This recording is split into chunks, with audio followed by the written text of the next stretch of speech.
నీతి కొరకు ఆకలి దప్పికలు కలవారు ధన్యులు అన్నాడు కదా. అసలు నీతి అంటే ఏంటి? ఏ నీతి గురించి యేసు ప్రభు వారు ఇక్కడ మాట్లాడుతున్నారు? ఇది అత్యుత్తమైనటువంటి నీతి. నేనే చెప్పాను మత్తయి సువార్త 5:20 శాస్త్రుల నీతి కంటేను పరిసయ్యుల నీతి కంటేను మీ నీతి అధికము కాని యెడల మీరు పరలోక రాజ్యంలో ప్రవేశించరు అని చెప్పాడు. సో యేసు ప్రభు ఏ నీతిని ఎక్స్పెక్ట్ చేస్తున్నాడు అంటే శాస్త్రుల నీతి కంటే పరిసయ్యుల నీతి కంటే అధికమైన నీతి. శాస్త్రుల నీతి పరిసయ్యుల నీతి ఏంటి? శాస్త్రుల నీతి ఆచార సంబంధమైన నీతి, శాస్త్రుల నీతి అలంకార సంబంధమైన నీతి, శాస్త్రుల నీతి అందరికీ కనిపించే నీతి. సో అందరికీ కనిపించేటట్టుగా వాళ్ళు భక్తి ప్రపత్తులు ప్రదర్శిస్తారు, చక్కగా అలంకరణ చేసుకుంటారు. ఎందుకంటే యూదులకి వస్త్రాలంకరణ కూడా చాలా ప్రాముఖ్యం. మగవాళ్ళు అయితే గడ్డపు కట్టలు కత్తిరించుకోరు, తర్వాత వాళ్ళ వస్త్రాలకు నీలి రంగు తాళ్లు వదలాలి. ఇది వాళ్ళకు ఉండేటువంటి ఆచారం. సో నెత్తి మీద వాళ్ళ ఖచ్చితంగా ఆ కొప్పు లాంటిది పెట్టుకో, అంటే బాసికము అంటాం మన తెలుగులో, వాళ్ళు కప అంటారు, వాళ్ళు ఇక్కడ పెట్టుకోవాలన్నమాట. సో దాంట్లో వాక్యం అంటది. కాబట్టి ఇవన్నీ వాళ్ళకి ఖచ్చితంగా చేతికి కూడా కట్టుకోవాలి, చేతికి కూడా కట్టుకుంటారు. ఇవి వాళ్ళ ఆచారాలు. అంటే ప్రతి యూదుడు ఇష్టం వచ్చినట్టుగా వస్త్రాలు ధరించుకోవడానికి లేదు. వాడు ఏ రకమైన వస్త్రాలు ధరించినా ఇవన్నీ ఖచ్చితంగా వేసుకోవాలి. స్త్రీలు పురుషులనే భేదం లేదు. కాకపోతే స్త్రీలు నెత్తికి కట్టుకునేవారు కాదు. అయితే ఈ వస్త్రాలంకరణలో ఎక్కువగా మగవారి గురించి ఎందుకు మాట్లాడారంటే కుటుంబానికి యజమాని మగవాడిగానే ఉండేవాడు. కాబట్టి అతడు సరిగ్గా ఉన్నప్పుడు కుటుంబం అంతా కూడా సరిగ్గా ఉంటుంది కనుక బాధ్యత ఎక్కువ మగవాళ్ళకి ఇచ్చాడు కనుక మగవాళ్ళ గురించి ఎక్కువ చెప్పాడు. స్త్రీల గురించి వస్త్రాలంకరణ గురించి అంత ఎక్కువ చెప్పలేదు. అయితే స్త్రీలకు కూడా చక్కని నియమాలు దేవుని వాక్యాలు ఉన్నాయి. కాబట్టి వీళ్ళు ఆచార సంబంధమైన భక్తులు వస్త్రాలంకరణ మీద పెట్టిన దృష్టి వ్యక్తిత్వం మీద పెట్టేవారు కాదు. ఇక వాళ్ళది ఆ ఆచారాల్లో మరొకటి ఏంటంటే వాళ్ళు దాన ధర్మాలు చేయడం, అలాగే ఉపవాసాలు ఉండడం, ఇవన్నీ కూడా ఖచ్చితంగా వాళ్ళు పాటించాలి. ఉపవాసాలు చేయాలి, దాన ధర్మాలు చేయాలి, సంవత్సరానికి 3 సార్లు ఖచ్చితంగా దేవాలయానికి రావాలి.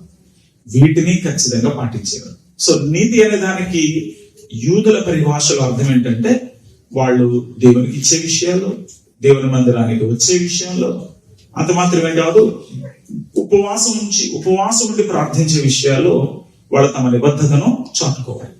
అలాగే వాళ్ళ వస్త్రాలంకరణలో కూడా చూపించాలి. కాబట్టి ఈ రెండిటిలోనూ వాళ్ళు ఎక్కువ ప్రాధాన్యతనిచ్చేవారు. కానీ అంతరంగంలో పరిశుద్ధత ఉందా, అంతరంగంలో దేవుడు కోరుతున్న నీతి ఉన్నదా అనే దానికి వాళ్ళు పెద్దగా ప్రాధాన్యత ఇచ్చేవారు కాదు. దీనికి కూడా వాళ్ళ వైపు నుండి ఆలోచిస్తే కాస్త న్యాయం అని అనిపిస్తుంది. ఎందుకంటే హృదయంలో ఉన్న ఆలోచనలుగా ఎప్పుడు మిగిలిపోవు. ఆ ఆలోచనలు మాటలుగానో తర్వాత చర్యలుగానో బయటకు వస్తాయి ఖచ్చితంగా. ఆలోచనలు మాటలుగా బయటకు వచ్చినప్పుడే పొరపాటు కనబడుతుంది. ఆలోచనలు క్రియలుగా బహిర్గతమైనప్పుడే అవి మంచివో కావో తెలుస్తుంది. అయితే కాబట్టి క్రియలను మనం తీర్పు తీరిస్తే సరిపోతుంది అనేది వాళ్ళ ఆలోచన కావచ్చు. కానీ దేవుడు అంతరంగాన్ని చూస్తాడు. ఆయన బాహ్యమైనటువంటి క్రియలను చూస్తాడంటే బాహ్యమైన క్రియలను కూడా చూస్తాడు.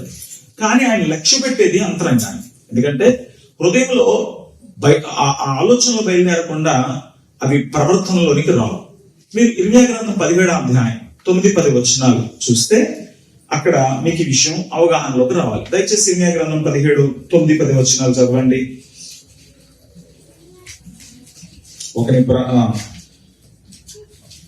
హృదయం అన్నిటికంటే మోసకరమైనది, అది ఘోరమైనది, అది కలిగి ఉన్నది, దాన్ని గ్రహింపగలవాడెవడు. అప్పుడు ఇప్పుడు హృదయము అన్న తర్వాత హృదయం గురించి మాట్లాడాలి కదా. హృదయం ఎవడికి కనపడుతుంది? హృదయం ఎవడికే కనపడదు. కానీ ఇక్కడ నెక్స్ట్ లైన్ లో ఏం మాట్లాడుతున్నాడు? ఒకరి ప్రవర్తనను బట్టి వానికి ప్రతీకారం చేయడానికి యెహోవాను నేను చదవరకమండి. ప్రతీకారం చేయుటకు యెహోవాను నేను హృదయమును పరిశోధించేవాడును, అంతరంద్రమును పరీక్షించేవాడును. మళ్ళీ చదువు. ఒకటి ప్రవర్తనను బట్టి. ప్రవర్తన ఎక్కడ కనబడుద్ది? బయట కదా కనపడేది, అంతేనా? నేను వాక్యం మాట్లాడేటప్పుడు మీరు నా వైపు చూస్తున్నారా, మీరు బైబిల్ అలా చదువుతున్నారా అన్నంతవరకే కదా నేను చూడగలను, అంతేనా? ప్రవర్తనే కనపడుతుంది ఎవరికైనా. మరి దేవుడు కూడా ప్రవర్తన మీద దృష్టి పెట్టాలి కదా. కానీ అదే లైన్లో ఏమంటున్నాడు, ఒకరి ప్రవర్తనను బట్టి వాని క్రియల ఫలము చొప్పున ప్రతీకారం చేయడానికి నేను హృదయమును పరిశోధి. ప్రభాను క్రియలను బట్టి కదా ప్రతీకారం చేస్తున్నావు, హృదయంతో నీకేం పని? ఆయన హృదయాన్ని చూస్తున్నాడంట. చదవండి. అంతరంద్రియములను, హృదయంతో ఆగిపోలేదు, అంతరంద్రియములను పరీక్షించవాడను. అంతరంద్రియములను పరీక్షిస్తాడు. అంటే దేవుడు లోన చూస్తున్నాడు, బయట చూస్తున్నాడు.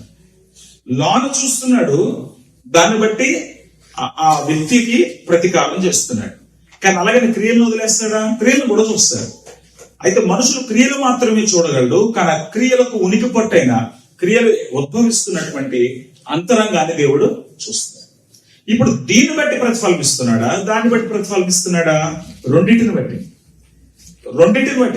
బయట క్రియలు బాగా కనపడుతున్నా సరే నీ హృదయం సరిగ్గా లేదని మాట్లాడతాడు.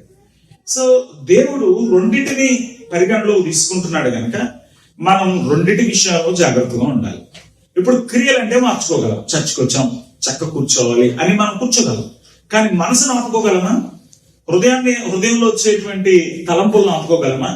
మనసు వెళుతున్నటువంటి పరిపరి విధాలుగా మనసు వెళ్ళిపోతుంటే దాన్ని లాక్కు రాగలమా? కానీ దేవుడు రెండింటిని చూస్తున్నాడు కనుక రెండింటిని మనం చక్కబరుచుకోవాలంటే మన డిసిప్లిన్ అవసరం, అలాగే దేవుని సహాయం కూడా అవసరం.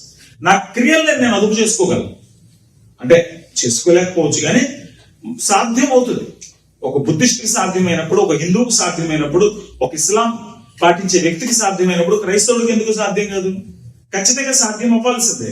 శరీరాన్ని క్రమశిక్షణలో పెట్టుకోవడం మనిషి చేతుల్లోనే ఉంటది. నీ వల్ల కాకపోతే నువ్వు ఒక ట్రైనర్ చేతికి ఇస్తే అతను చక్క పెడతాడు, ఒక మాస్టర్ చేతికి ఇస్తే చక్క పెడతాడు. కానీ అంతరంగాన్ని మార్చుకోగల శక్తి మనకి. అంతరంగాన్ని, హృదయంలో ఉన్నటువంటి ఆలోచనల్ని పుట్టకుండా చేయగలడం ఏ మనిషికి సాధ్యం కాదు. మనం చాలా మంది మన భావావేశాలకు బానిసలు, భావోద్రేకాలకి బానిసలు. భావోద్రేకాలు ఎలా కలుగుతాయంటే, ఇమోషన్స్ ఎలా కలుగుతాయంటే స్పర్శను బట్టి కలుగుతాయి. పంచేంద్రియాలు ఉన్నాయి మనకి. పంచేంద్రియాలు అంటే చెప్పండి. నోరు ఇంద్రియమే కదా, టేస్ట్ తెలుస్తుంది. చెవి ఇంద్రియమే కదా, శబ్దం తెలుస్తుంది. చూపు ఇంద్రియమే కదా, చూపు తెలుస్తుంది. ముక్కు ఇంద్రియమే కదా, వాసన తెలుస్తుంది. అయిపోయినాయా? మరి నాలుగైనా ఇంకోటి చర్మం, దీనికి కూడా తెలుస్తుంది. ఒకడు భుజం మీద చేస్తే ప్రేమగా వేశాడా, కోపంగా వేశాడా అనేది ఇట్టే చెప్పేయచ్చు కదా. సో మనం ఈ భావోద్రేకాలకు బానిసం. ఒకళ్ళు మన మీద చేయి వేయగానే ఆ ఎమోషన్స్ మనలను పట్టుకుంటాయి. లేకపోతే ఒక చక్కగా అందమైనటువంటి రూపం కనపడగానే ఆ ఎమోషన్స్ మన మనసుని అటువైపు నడిపిస్తాయి. ఒక చక్కని పాట వినగానే అనుకోకుండానే మనసు అటు వెళ్ళిపోతూ ఉంటుంది. తర్వాత ఒక మంచి వాసన రాగానే ఆటోమేటిక్ గా మన దృష్టి అటు వెళ్ళిపోతుంది. నోటికి రుచి కలిగిన తగలగానే మనం స్పందించకుండా ఉండలేం. ఇంకో మాట ఏంటంటే, ఈ బ్రెయిన్ కి ఈ స్టమక్ కి చాలా దగ్గర కనెక్షన్ ఉందంటారు. ఎందుకంటే ఈ పొట్ట బాగుంటే ఈ బ్రెయిన్ బాగా ఆలోచిస్తుంది, ఈ పొట్ట బాగోపోతే బ్రెయిన్ లో చాలా తేడాలు వస్తాయి. చాలా మంది మనసు బాగాలేదంటారు. వాడి మనసు బాగోపోవడం వాడి మనసు ప్రాబ్లం కాదు, వాడి పొట్ట ప్రాబ్లం. వాడికి సరిగ్గా ఫుడ్ తాగలే. అందుకే చాలా మంది హిందూస్ ఏం చేస్తారంటే ఫుడ్ మీద ఎక్కువ దృష్టి పెడతారు. నువ్వు సాత్వికమైన ఆహారం తీసుకో, అప్పుడు సాత్వికంగా ఉంటావు అనుకుంటారు. దీన్ని పట్టుకునే ఒక మహానుభావుడు ఏమన్నాడంటే, నువ్వు పంది తింటే పందిలాగా అయిపోతావు, కుక్క తింటే కుక్కలాగా ఉంటావు, మేక తింటే ఆకులు తింటూ ఉంటావు, కోడి తింటే కంఠం మీద ఉంటావు అన్నాడు. అంటే ఆయన ఆ ఎక్స్ట్రీమ్ వెళ్ళిపోయాడు. కానీ ఇవి మన మనసుని స్పందింప చేయగలం కానీ మనల్ని దారి తప్పించలేదు. అలాగనుకుంటే పశువులు తిన్న వాళ్ళందరూ పశువులు అయిపోవాలి. కానీ పశువులు తినేవాళ్ళు చాలా మంచోళ్ళు, గడ్డి తినేవాళ్ళు కంటే మంచోళ్ళు ఉన్నారు. మీకు తెలుసా హిట్లర్ శాకాహారం అన్న విషయం మీకు తెలుసా? హిట్లర్ రోజుకి 60,000 మంది యూదులను చంపినోడు, మాంసం తింటాడు, శాకాహారమే తింటాడు. చాలా మంది క్రూరులు చరిత్రలో శాకాహారులు, మీకు ఆ విషయం తెలుసో తెలియదు. అంటే మాంసాహారులు అందరూ మంచివాళ్ళని నా ఉద్దేశం కాదు. అంటే భోజనం నీ బ్రతుకునేమే మార్చేది.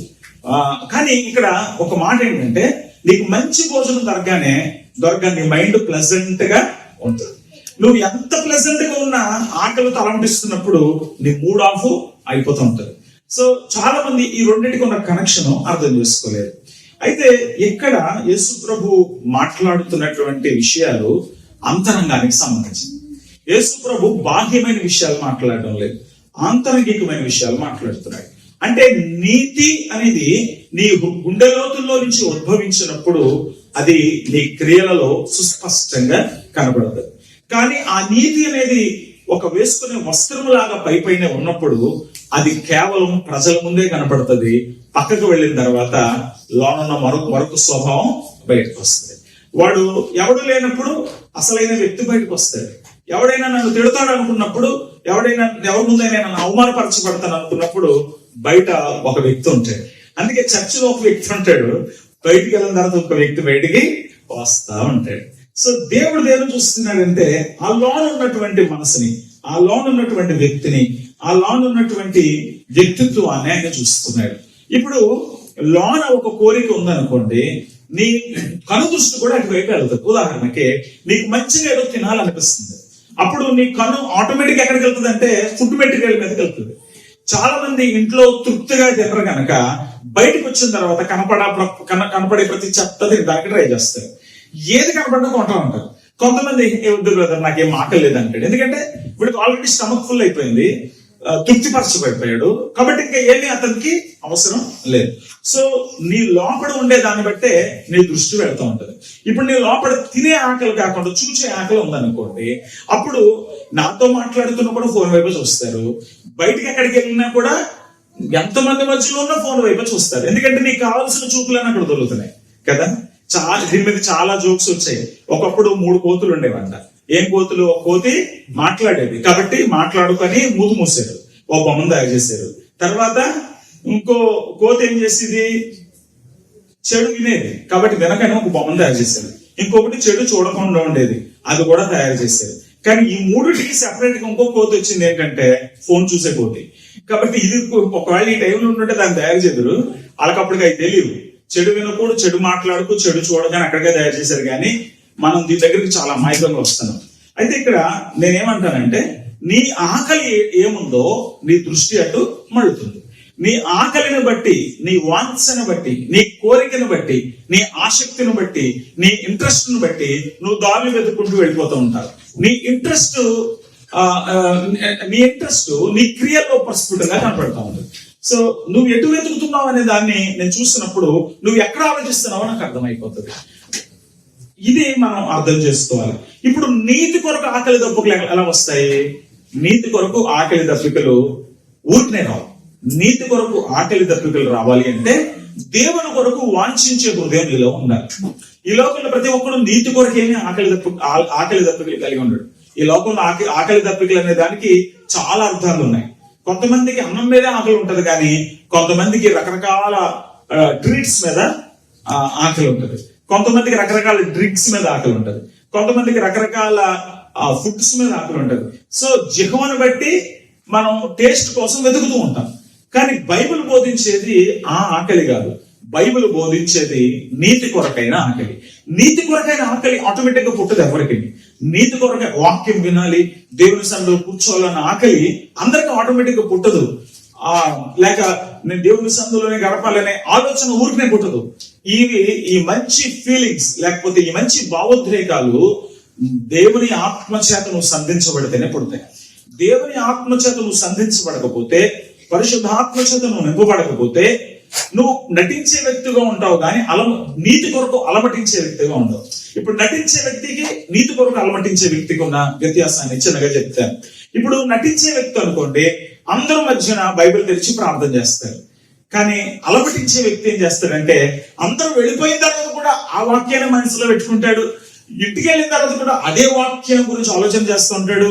ఆ వాక్యం అర్థం అవుతే పర్వాలేదు, అర్థం కాకపోతే అది అర్థమయ్యే వరకు భక్తులన్నా పట్టుకుంటాడు, ప్రార్థనలో దేవుని పాదాలన్నా పట్టుకుంటాడు, కానీ నెమ్మదితో మాత్రం పడుకోడు. ఏంట్రా బాబు, ఏంటి ఇంత పిచ్చోడు అయిపోయావు అంటే, పిచ్చోడు అయిపోలేదు. నాకు సత్యాన్ని తెలుసుకోవాలనే ఆకలి పుట్టింది, నీతిగా బ్రతకాలనేటువంటి ఆకలి పుట్టింది. నీతిగా బ్రతకాలని ఆకలి పుట్టినటువంటి వాడు ప్రార్థన కోసం పరితపిస్తూ ఉంటాడు, ప్రభు సహాయం కోసం పరితపిస్తూ ఉంటాడు.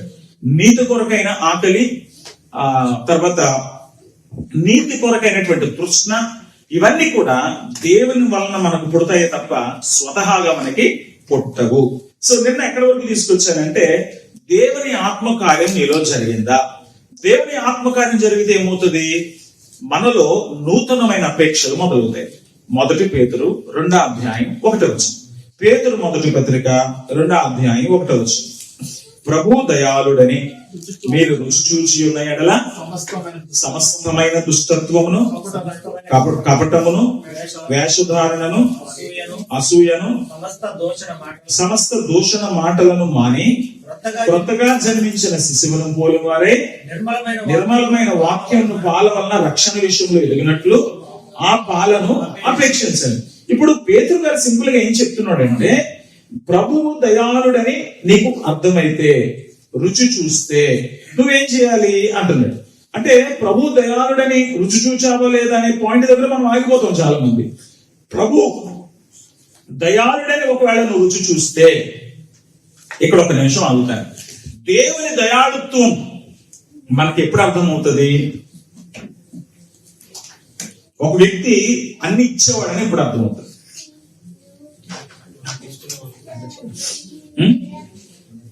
అడిగినప్పుడు అర్థమవుతుంది. మీరు అందరు ప్రొఫెసర్స్ కదా, చాలా దూరం వెళ్ళిపోతారు. నేను ఇంకా చిన్నపిల్లడిని. ఎలా తెలుస్తుంది ఆకలి అని? ఎలా తెలుస్తుంది అంటే, తినాలనిపించినప్పుడు ఆకలి అని తెలుస్తుంది. నా ఆన్సర్లు ఎలా ఉంటాయి? సో ఇస్తాడు అని ఎలా తెలుస్తుంది అంటే, ఒకసారి అడిగావు ఇచ్చాడు అనుకో, ఇస్తాడు రా అనుకుంటా. ఇంకోసారి అడిగావు ఇచ్చాడు అనుకో, చాలా మంచివాడు రా అంటావు. ఇంకోసారి అడిగినప్పుడు ఇచ్చాడు అనుకో, అసలు ఈయన చేతికి చిల్లే పడి జారిపోతా ఉంటాయి చేతులు నుంచి అంటారు. మళ్ళీ అడిగినప్పుడు ఇచ్చాడు అనుకో, మా అనుభవుడు రా బాబు, ఇప్పుడు అడిగిన ఇస్తాడు రా అంటారు. ఇంకా ఇంకోసారి అడిగిన ఇచ్చాడు అనుకోండి, బాబు ఈయన మంచితనం తట్టుకోలేకపోతున్నాం అంట. సో ఇస్తున్న వ్యక్తిని ఇచ్చేదాన్ని బట్టి గుర్తిస్తాం తప్ప వేరే రకంగా గుర్తించలేం. ఇంకా ఎలాగైనా తెలుస్తుంది అంటారా? ఒకవేళ మీకు సిటీ స్కాన్ చేసే బ్రెయిన్ ఉంది అనుకోండి, అవతలను చూసి వీడు స్కాన్ చేసి ఇటు ఇస్తాడు ఇవ్వడానికి మీరు పసిగట్టగలరేమో. కానీ నాలాంటి వాడు అయితే అడిగినప్పుడు ఇస్తేనే నేను ఇస్తున్నాడు అని అనుకుంటాను. ఇప్పుడు యేసుప్రభు ఎక్కడ మొదలు పెట్టాడు ధన్యతలు? Okay, very good. మీరు ఎలాగే ఆలోచించాలి. నేనేమంటానంటే, ఆత్మలో దీనులైన వారు ధన్యులు అన్న దగ్గర మొదలు పెట్టాడు. ఎవరు మాట్లాడి ముఖం కనపడలేదు, పర్వాలేదు, no problem. Sudhakar, very good. ఆత్మలో దీనులైన వారు ధన్యులు అన్న దగ్గర మొదలు పెట్టాడు. ఆత్మలో దీనులు అంటే ఏం చెప్పాను నేను? దేవుని పాదాల చెంతకెళ్ళి దేవుని సహాయాన్ని అడుక్కునే స్థితిలో ఉండేవారు ధన్యులు అని చెప్పాను. మామూలు అడుక్కునే వాళ్ళ గురించి చెప్పలే, దేవుని దగ్గర అడుక్కునే వాళ్ళ గురించి చెప్పాను. ఏమడిగే వాళ్ళ గురించి చెప్పాను? ఆత్మ సంబంధమైనటువంటి ఆశీర్వాదాల కోసం, లేక ఆత్మ సంబంధమైనటువంటి సహాయం కోసం దేవుణ్ణి అడిగే వాళ్ళ గురించి మాట్లాడాను. కాబట్టి ఇక్కడ మీరు అక్కడ అడుగుతూ మొదలు పెట్టారు. అడుగుతూ మొదలు పెట్టినప్పుడు దేవుని యొక్క అద్భుతమైనటువంటి సహాయాన్ని అందుకున్నారు. ఆయన హక్కును చేర్చుకున్నాడు మీరు. అప్పుడు ఎలా ఉంటదంటే మీ పని, ఇప్పుడు జస్టిన్ ఉన్నాడు, వాళ్ళ పాపను ఎత్తుకున్నాడు. ఎందుకు ఎత్తుకున్నాడంటే ఆ పిల్ల ఏడుస్తుంది. ఆ పిల్లని వదిలేడు అనుకోండి, చక్కగా ఆడుకుంటది. కానీ ఆడుకుంటా ఉంటదా, ఏదో తగ్గించుకుంటది. అప్పుడు మళ్ళీ ఏడుస్తుంది. అప్పుడు ఏం చేస్తాడు? ఎంత మందిలో ఉన్నా సరే, ఆనందాన్ని వాక్యం చెప్తున్నా సరే, ముందెళ్ళ పిల్లని ఎత్తుకుంటాడు. ఏడ్చే బిడ్డని ఏ తల్లి తండ్రి వదలరు. ఎవరైనా వదులుతారా? ఇక్కడ మీరు ఎవరైనా వదులుతారా? ఏడుతుందరా నేలకేసి కూడా చెప్పేదారా? లేదు. ఏడ్చే పిల్లల్ని ఊరుకోపెట్టలేక వీళ్ళు ఏడుస్తారేమో తప్ప ఆ బిడ్డని వదిలేసి మాత్రం ఏ తల్లి తండ్రి, స్త్రీ అయినా తన గర్భంలో పుట్టిన బిడ్డను మరుచునేమో గాని నేను మిమ్మను మరువనని ఆయన చెప్పాడు. కాబట్టి అర్థించాము, ఆయన హక్కుని చేర్చుకున్నాడు. లోకంలో ఉన్నటువంటి దుర్గంధం అర్థమైనప్పుడు, లోకంలో ఉన్నటువంటి సైతాన్ని అర్థమైనప్పుడు, లోకంలో ఉన్నటువంటి నీచ స్థితి అర్థమైనప్పుడు ప్రతి క్షణం ఒకటే మన ప్రార్థన ఏంటంటే, ప్రభువా నన్ను వదలకున్నాయి, నువ్వు నన్ను వదలదు, నువ్వు నన్ను దూరం చేయొద్దు, నీకు నన్ను దూరం కానియొద్దు అని ఇదే వ్యధ గుండెను పిండేస్తూ ఉంటారు. ఎక్కడికి వెళ్ళినా ఏం గమనించుకుంటూ ఉంటారు? నాకు మంచి బస్సు దొరికిందా, నాకు మంచి జీతం దొరికిందా, నాకు మంచి భోజనం దొరికిందా, నాకు మంచి ఫ్రెండ్ దొరికాడా, లేకపోతే నాకు మంచి ఫెలోషిప్ దొరికిందా? దేని మీద ఉంటుంది మైండ్? నాతో ప్రభు ఉన్నాడా? రైట్. సో ఈ ఆరాటం మొదలైనటువంటి వాడికి నిరంతరం దృష్టి దేవుని మీద ఉంటుంది తప్ప దేని మీద ఉండదు. ఫోకస్ దేని మీద ఉండదు. అంటే దీని అర్థం కళ్ళెత్తి మీద ఎట్టేసుకుని దేవుడా దేవుడా అని ప్రార్థన చేసుకుంటూ బస్సుకి ఎదురుకి వెళ్ళి చచ్చిపోతాడని కాదు. ఇక్కడ అన్ని చేస్తున్నాము, అన్ని పనుల్లోనూ ఉన్నాము, కానీ మనసు ఎక్కడ ఉందంటే ప్రతి క్షణం నా ప్రక్కన నా దేవుడు ఉన్నాడా, లేక నేను ఆయన స్పృహను అనుభవిస్తున్నానా, ఆయన స్పర్శను అనుభవిస్తున్నానా, ఆయన సంతోషం కలిగిస్తున్నానా, ఆయన ఆనందింపచేస్తున్నానా, ఆయనకు అనుకూలంగానే ఉన్నానా, ఆయన ఆరాధిస్తున్నానా, అనుక్షణం ఆయన సన్నిధి నాతో ఉందా అనేటువంటి ఆరాటంలోనే ఉంటుంది. దాన్ని దుఃఖపడేవారు ధన్యులు అంటారు. సో ఆకలి ఉన్నప్పుడు, ఆ ఆవేదన ఉన్నప్పుడు దేని గురించి ఆరాటపడతాం? ఇప్పుడు మనం నీతిని గురించే. ఆయన దగ్గర ఉండి ఇంకో దాని గురించి ఆలోచించడం ఎవరికి సాధ్యం కాదు. ఆయన దగ్గర ఉండి ఆయన తప్ప వేరే దాన్ని కోరుకోవడం ఎవరికి సాధ్యం కాదు. చిత్రం ఏంటంటే ఇవాళ క్రైస్తవుల్లో ఈ రెండవ కోవ కనపడుతుంది. ప్రభు బిడ్డలు అంటున్నారు, పనికి పనులు చేస్తున్నారు. ప్రభు బిడ్డలు అంటున్నారు, వాళ్ళ జీవితాల్లో వాళ్ళలో ఉన్నటువంటి ఆ పనులు చూస్తా ఉంటే చీ అని అనాలనిపిస్తుంది. కాబట్టి ఇప్పుడు మనకు ఒక సందిగ్ధంలో పడిపోతాం. వీడు ప్రార్థనాపరుడా లేక పరమభక్తుడా, పరమపాప? వాక్యం చాలా బాగా చెప్తున్నాడు, కానీ జీవితం అంటే ఎలా ఉంది? అతను బాగానే ప్రేమగానే మాట్లాడుతున్నాడు, మళ్ళీ రెండవ సైడ్ ఏంటి తనకి? ఇలా ఎందుకు మారిపోతున్నాడు అనేది కొంచెం మనకి అర్థం కాదు. అయితే నేను చెప్పే మాట ఏంటంటే వీళ్ళు నటిస్తున్నారే తప్ప నిజమైన క్రైస్తవులు కాదు. నిజమైన క్రైస్తవులకి ఆకలి దప్పికలు దేవుని గురించి మాత్రమే ఉంటాయి. కాబట్టి యేసు ప్రభు ఇక్కడ మాట్లాడుతున్నటువంటి నీతి మనం వ్యక్తిత్వంలో సంపాదించుకునే నీతి కాదు, కానీ ఇక్కడ మాట్లాడుతున్న నీతి దేవుని స్నేహంలో, దేవుని సహవాసంలో దొరికేటువంటి నీతి. నీతి అనే పదాన్ని గ్రీకు భాషలో డికయాసునే అన్నారు. డికయాసునే అనేటువంటి మాటను విశాల భావంలో, విస్తృత కోణంలో ఆలోచిస్తే నీతి అంటే ఒక వ్యక్తికి ఉండే స్వాభావిక లక్షణం, నీతిమత్వం. ఉదాహరణకి దేవునికి ఆమోదయోగ్యమైనటువంటి జీవన స్థాయిని సూచించడానికి ఈ పదం ఉపయోగించబడింది. ఒక వ్యక్తి యొక్క యథార్థత, సుగుణం, లేకపోతే పాపరాహిత్యము, సత్ప్రవర్తన, వారి ఆలోచనలలో, భావోద్రేకాల్లో, ప్రవర్తనలో ఉండేటువంటి ఆ సౌష్ఠవం, అంటే వీటన్నిటిలో అతనుకున్నటువంటి ఆ మంచి లక్షణాన్ని, అంటే ఎటువంటి పొరపాటు లేకపోవడాన్ని ఒక వ్యక్తి యొక్క నీతిగా అభివర్ణించొచ్చని తేయర్ అనేటువంటి ఒక వ్యక్తి మాట్లాడతాడు. సో దేవుడు మాట్లాడుతున్నది ఈ నీత. దేవుడు మాట్లాడుతున్నది ఇటువంటి పొరపాటు లేని, లేక అన్నిటిలోనూ కూడా యథార్థంగా ఉండే లక్షణమా అంటే ఖచ్చితంగా అదనే మనం చెప్పాలి. మనసులోను, క్రియలలోను, పద్ధతులలోను, అన్నిటిలోనూ కూడా యథార్థత కలిగినటువంటి లక్షణం అని మనం అర్థం చేసుకుంటాం. అయితే నీతి కొరకు ఆకలి దప్పికలు కలిగి ఉండడం. ఆకలి అంటే దాని గురించి ఏం చెప్పాడు ఇక్కడ? నీతి అంటే దేవుడు కోరుకుంటున్నటువంటి ఆ యథార్థత, లేక దేవుడు కోరుతున్నటువంటి స్థాయి అని అనుకుంటే అక్కడ మనం ఆకలి అనే దాన్ని ఎలా అర్థం చేసుకోవాలి? దీనికి కూడా ముందు ఆ పదాలకున్న భావం చెప్తాను. ఆకలి అంటే పైనావో అనేటువంటి పదాన్ని ఉపయోగించారు. పైనావో అనే పదంలో పెయిన్ అనే పదం నుంచి వచ్చింది. పెయిన్ అంటే ఇంగ్లీష్ పెయిన్ కాదు.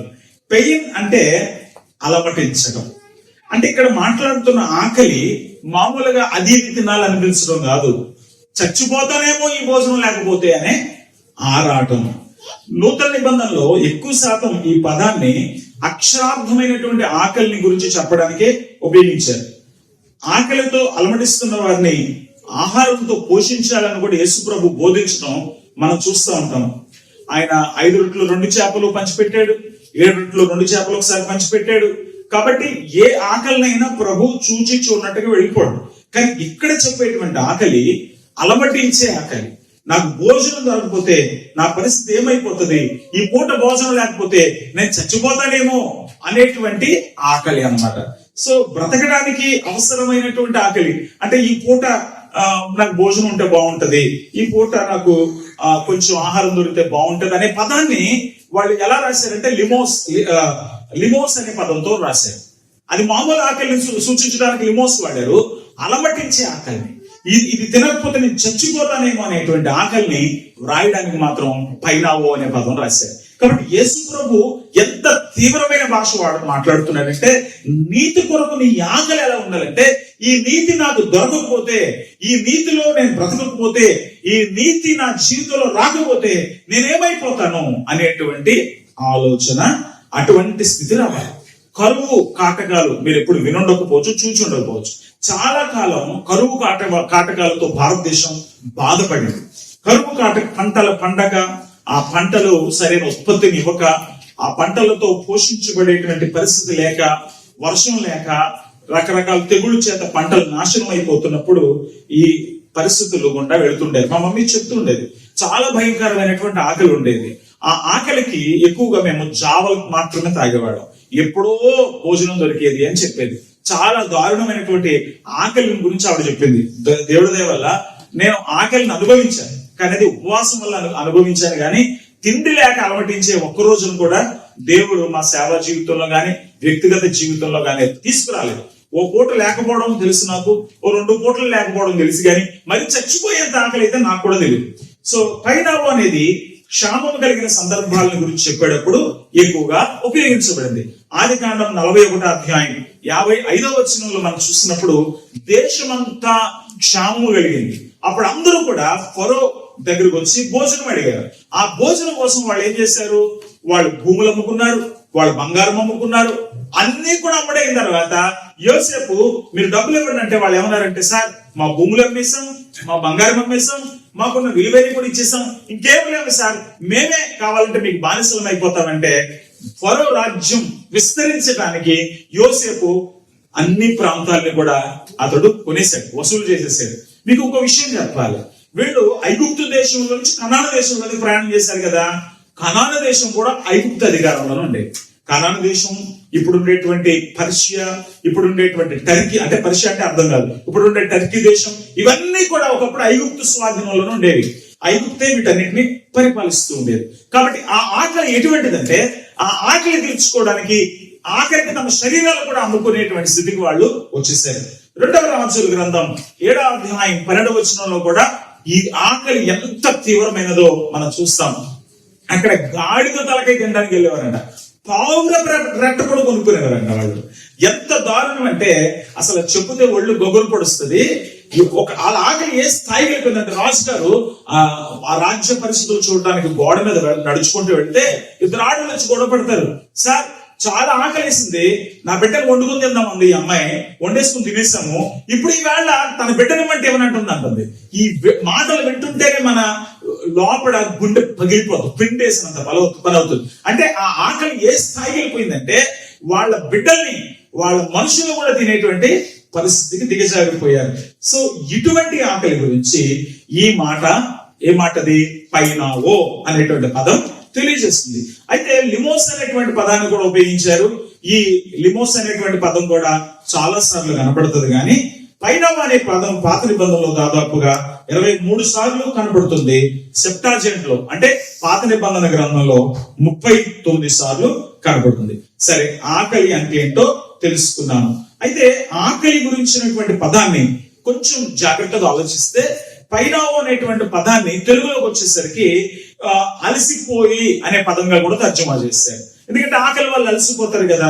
యెషయా గ్రంథం 40వ అధ్యాయం 31వ వచనం చూస్తే, యెహోవా కొరకు ఎదురు చూచు వారు నూతన బలం పొందుదురు, వారు పక్షిరాజుల వలె రెక్కలు చాపి పైకి ఎగురుదురు, అలేక పరిగెత్తుదురు, సొమ్మసిల్లక నడిచిపోదురు అని రాశాడు. కానీ ఇక్కడ హీబ్రూలో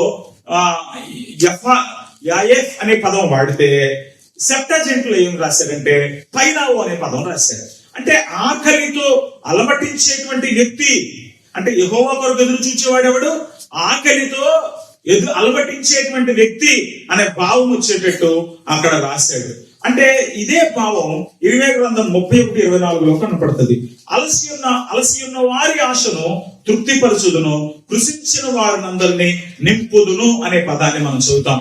ఇక్కడ కూడా అలసి ఉన్నటువంటి వాళ్ళని అనేటువంటి ప్రాంతంలోనేమో వాళ్ళు నిరంతరము ఆకలిగా ఉంటున్నటువంటి విధానంలో అక్కడ ఒక పదాన్ని వాడితే, కృషించిన వారిని అంటే అలసి ఉన్నటువంటి వాళ్ళు ఏమయ్యారు, తర్వాత అలసిపోయి కృషించిపోయారు.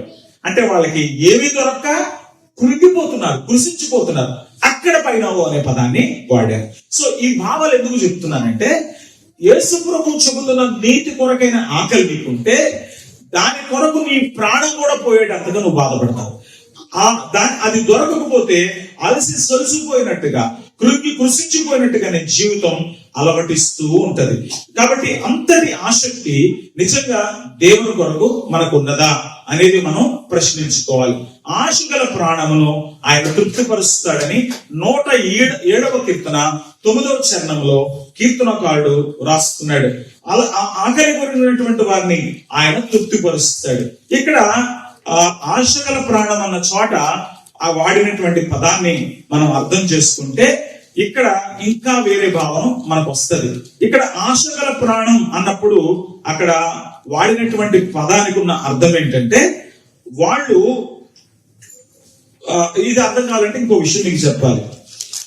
ఒక వేట కుక్క ఒక కోడిను తరుగుతుంది అనుకోండి. ఈ కోడి ఏం చేస్తుందంటే ఎలాగైనా బ్రతకాలని పరిగెడతా ఉంటాం. ఎలాగైనా బ్రతకాలని, ఎలాగైనా నేను బట్టగట్టాలని సాయ శక్తులను పరిగెడుతూ ఉంటుంది. అది ఎంత తీవ్రంగా ప్రయాసపడుతుందో ఆ తీవ్రతని ఇక్కడ ఆశ గల ప్రాణము అని మాట్లాడాడు. అంటే దేవుని కొరకు మనకి ఎటువంటి ఆసక్తి ఉండాలి, దేవుని కొరకు మనకి ఎటువంటి దప్పిక ఉండాలి అనేది ఇక్కడ మనం, అంటే దేవుని కొరకు అంటే నీతి కొరకు. ఇక్కడ కొంచెం నేను అటు ఇటు పదాలు వాడుతున్నాను, నన్ను మన్నించండి. కాబట్టి ఈ ఆకలి, ఈ ఆత్మ సంబంధమైనటువంటి అపేక్ష, ఈ ఆత్మ సంబంధమైనటువంటి దప్పిక ఎలా ఉండాలో మనం ఆలోచన చేయాలి. నీతి కొరకు ఆకలి, దప్పికలు. సో దప్పిక అనేటువంటి పదాన్ని కూడా మనం చూసినప్పుడు డిసోస్ అనేటువంటి పదాన్ని వాడారు. అంటే ఇది మామూలు దాహం కాదు. ఇది ఎటువంటి దాహం అంటే, నాకు ఒక చుక్క నీరు దొరకకపోతే నేను చచ్చిపోతానేమో అనేటువంటి ఆ యొక్క దాహము. దేవుని కొరకు నేను బ్రతకాలి, దేవుడు నన్ను బ్రతికించకపోతే నేను చచ్చిపోతానేమో, నేను అయిపోతానేమో అనేటువంటి భావంలో నుంచి అది వస్తుంది. అయితే యేసు ప్రభు నీతి కొరకు ఆకలి దప్పికలు అనే పదం వాడేటప్పుడు అక్కడ ఉండేటువంటి వారికి వేరుగా కనెక్ట్ అయింది. ఎందుకంటే ఇశ్రాయేలు చాలా సంవత్సరాలుగా వాళ్ళు చాలా రకాలైనటువంటి శ్రమలు అనుభవిస్తున్నారు. నేను కూడా చెప్పాను, వాళ్ళు మొదటి నుండి కూడా మంచి జీవితాన్ని అనుభవించలేదు. వాళ్ళు పాలు తేనెలు ప్రవహించే దేశాలకు వచ్చారు తప్ప వాళ్ళు అంత సుభిక్షమైన క్షమస్థితిలో లేరు. ఎప్పుడు వాళ్ళ జీవితాల్లో ఏదో ఒక పరిస్థితి తటస్థిస్తూనే ఉండేది. ఐదర్ యుద్ధం వలన వాళ్ళు అలమటించేటువంటి పరిస్థితి, చుట్టూ ముట్టడి వేయటం, వాళ్ళకి సరైనటువంటి భోజన పానాదులు అందకపోవడం, వాళ్ళకి సరైన దాహం లేకపోవడం. ఇప్పుడు 2వ రాజుల గ్రంథం 7వ అధ్యాయంలో చెప్పింది యుద్ధం వల్ల వచ్చినటువంటి కరువు, పంటలు పండకపోవడం వల్ల వచ్చిన కరువు కాదు. సో ఇలా అలమటించే దుస్థితులకి వారు చాలా సార్లు వెళుతూ ఉంటారు. ఒక విధంగా యేసుక్రీస్తు ప్రభు వచ్చేసరికి అక్కడ ఉన్నటువంటి పరిస్థితి ఏంటంటే వాళ్ళు నిజంగానే అలమటించే స్థితిలో ఉన్నారు. మనం రోమీల పరిపాలనలో కడుపు నిండా అన్నం తినలేకపోతున్నాం, మనం కడుపు నిండా నీళ్లు కూడా తాగలేకపోతున్నాం, మనం ప్రశాంతంగా బ్రతకలేకపోతున్నాం అనేటువంటి ఆ ఆరాటంలో, ఆవేదనలో, అటువంటి ఊపిరాడని పరిస్థితుల్లో వాళ్ళు బ్రతుకుతూ ఉంటున్నారు. అయితే ఆ సమయాల్లో బాప్తిస్మం ఇచ్చేటువంటి యోహాను తన యొక్క సువార్తను మొదలు పెట్టాడు. ఏమన్నాడంటే, మారు మనసు పొందండి, దేవుని దగ్గరికి రండి అనేటువంటి ప్రకటనలు అతడు చేస్తూ ఉంటున్నాడు. ఆ ప్రకటన చేసినప్పుడు చాలా మంది ఆయన దగ్గరకు వచ్చి ఎంతో తండోపతండాలు, ఎక్కడుండి ప్రకటించాడో తెలిసి యోహాను మీలాంటి ఖత్తర్ లాంటి సిటీల్లో కాదు, ఎక్కడో అడవుల్లో ప్రకటించేవాడు. కానీ వర్తమానానికి ఉన్నటువంటి ఏమంటారు దాన్ని డిమాండ్ వల్ల, అంటే దేవుని కొరకు 400 సంవత్సరాల నుంచి వాళ్ళకు ఒక ప్రవక్త లేడు, ఒక మాట దొరకలేదు. కాబట్టి ఎప్పుడో 400 ఏళ్ల తర్వాత, మలాకి తర్వాత ఇదిగో ఒక భక్తుడైన యోహాను వచ్చాడు. ఇదిగో దేవుడు మాటలు ప్రకటిస్తూ ఉంటే తండోపతండాలు ప్రజలు అరణ్యానికి వెళ్ళిపోయాడు. అరణ్యంలో ప్రకటించేవాడు, అతను అరణ్యానికి పోయేవాడు. అతను మాటలు వింటూ ఆ మాటలు విని అక్కడే బాప్తిస్మము తీసుకునేవారు. మేము నీతిమంతులం కావాలి, యాక్చువల్ గా బాప్తిస్మం అనేది యోహాను చెప్తున్న బాప్తిస్మం చాలా డిఫరెంట్. ఎందుకంటే యూదులు వాళ్ళు దేవాలయానికి వచ్చినప్పుడు వాళ్ళు దేవాలయంలో బలు అర్పించాలంటే వాళ్ళు శుద్ధిగా ఉండాలి. కాబట్టి వాళ్ళు ఏం చేశారంటే శుద్ధీకరణ ఆచారం ప్రకారంగా వాళ్ళు శరీరాన్ని బాగా కడుక్కోవడం, ఆ తర్వాత ముక్కులో గాని చెవుల్లో గాని వేళ్లలో గాని ఎక్కడ అశుద్ధత లేకుండా శుద్ధి చేసుకోవడం, తర్వాత కొంతమంది భార్యకు దూరంగా ఉండడం, ఇన్ని రకాలుగా వాళ్ళు సిద్ధపడిన తర్వాత అప్పుడు బలి అర్పణలు ఇచ్చేటువంటి వారు. కాబట్టి దేవుడు ఆమోదించాలంటే వ్యక్తిగతమైనటువంటి శుద్ధత, వాళ్ళు ఇచ్చేటువంటి బలి ద్రవ్యాల్లో కూడా శుద్ధత ఉన్నప్పుడు మాత్రమే వాళ్ళ బలి ద్రవ్యాలు ఆమోదించబడతాయి కనుక వాళ్ళు చాలా జాగ్రత్తగా దేవుని మందిరానికి వచ్చేవారు. చాలా సంవత్సరాలుగా దేవాలయానికి దూరంగా ఉన్నారు, చాలా సంవత్సరాలుగా దేవునికి దూరంగా ఉన్నారు. మక్కబీయుల కాలంలో మాత్రమే దేవాలయం ఉంది, రోమీల కాలంలో ఆ భాగ్యం కూడా వాళ్ళకి పోయింది. అయితే హెరోదు రాజు వచ్చిన తర్వాత, అంటే హెరోదు రాజు అనేటువంటి ఆ పేరు టైటిల్ కింద చాలా మంది రాజులు ఉన్నారు, కానీ మొట్టమొదటి హెరోదు రాజు ఉన్న కాలంలో అతడు యూదులతో గొడవలు మనకెందుకు, కాబట్టి యూదులను కూడా రోమీల అధికారంలోకి తీసుకురావాలని చెప్పేసి యూదురాలను పెళ్లి చేసుకొని, అతడు యాక్చువల్ గా యూదుడు కాదు, ఎదోమీయుడు.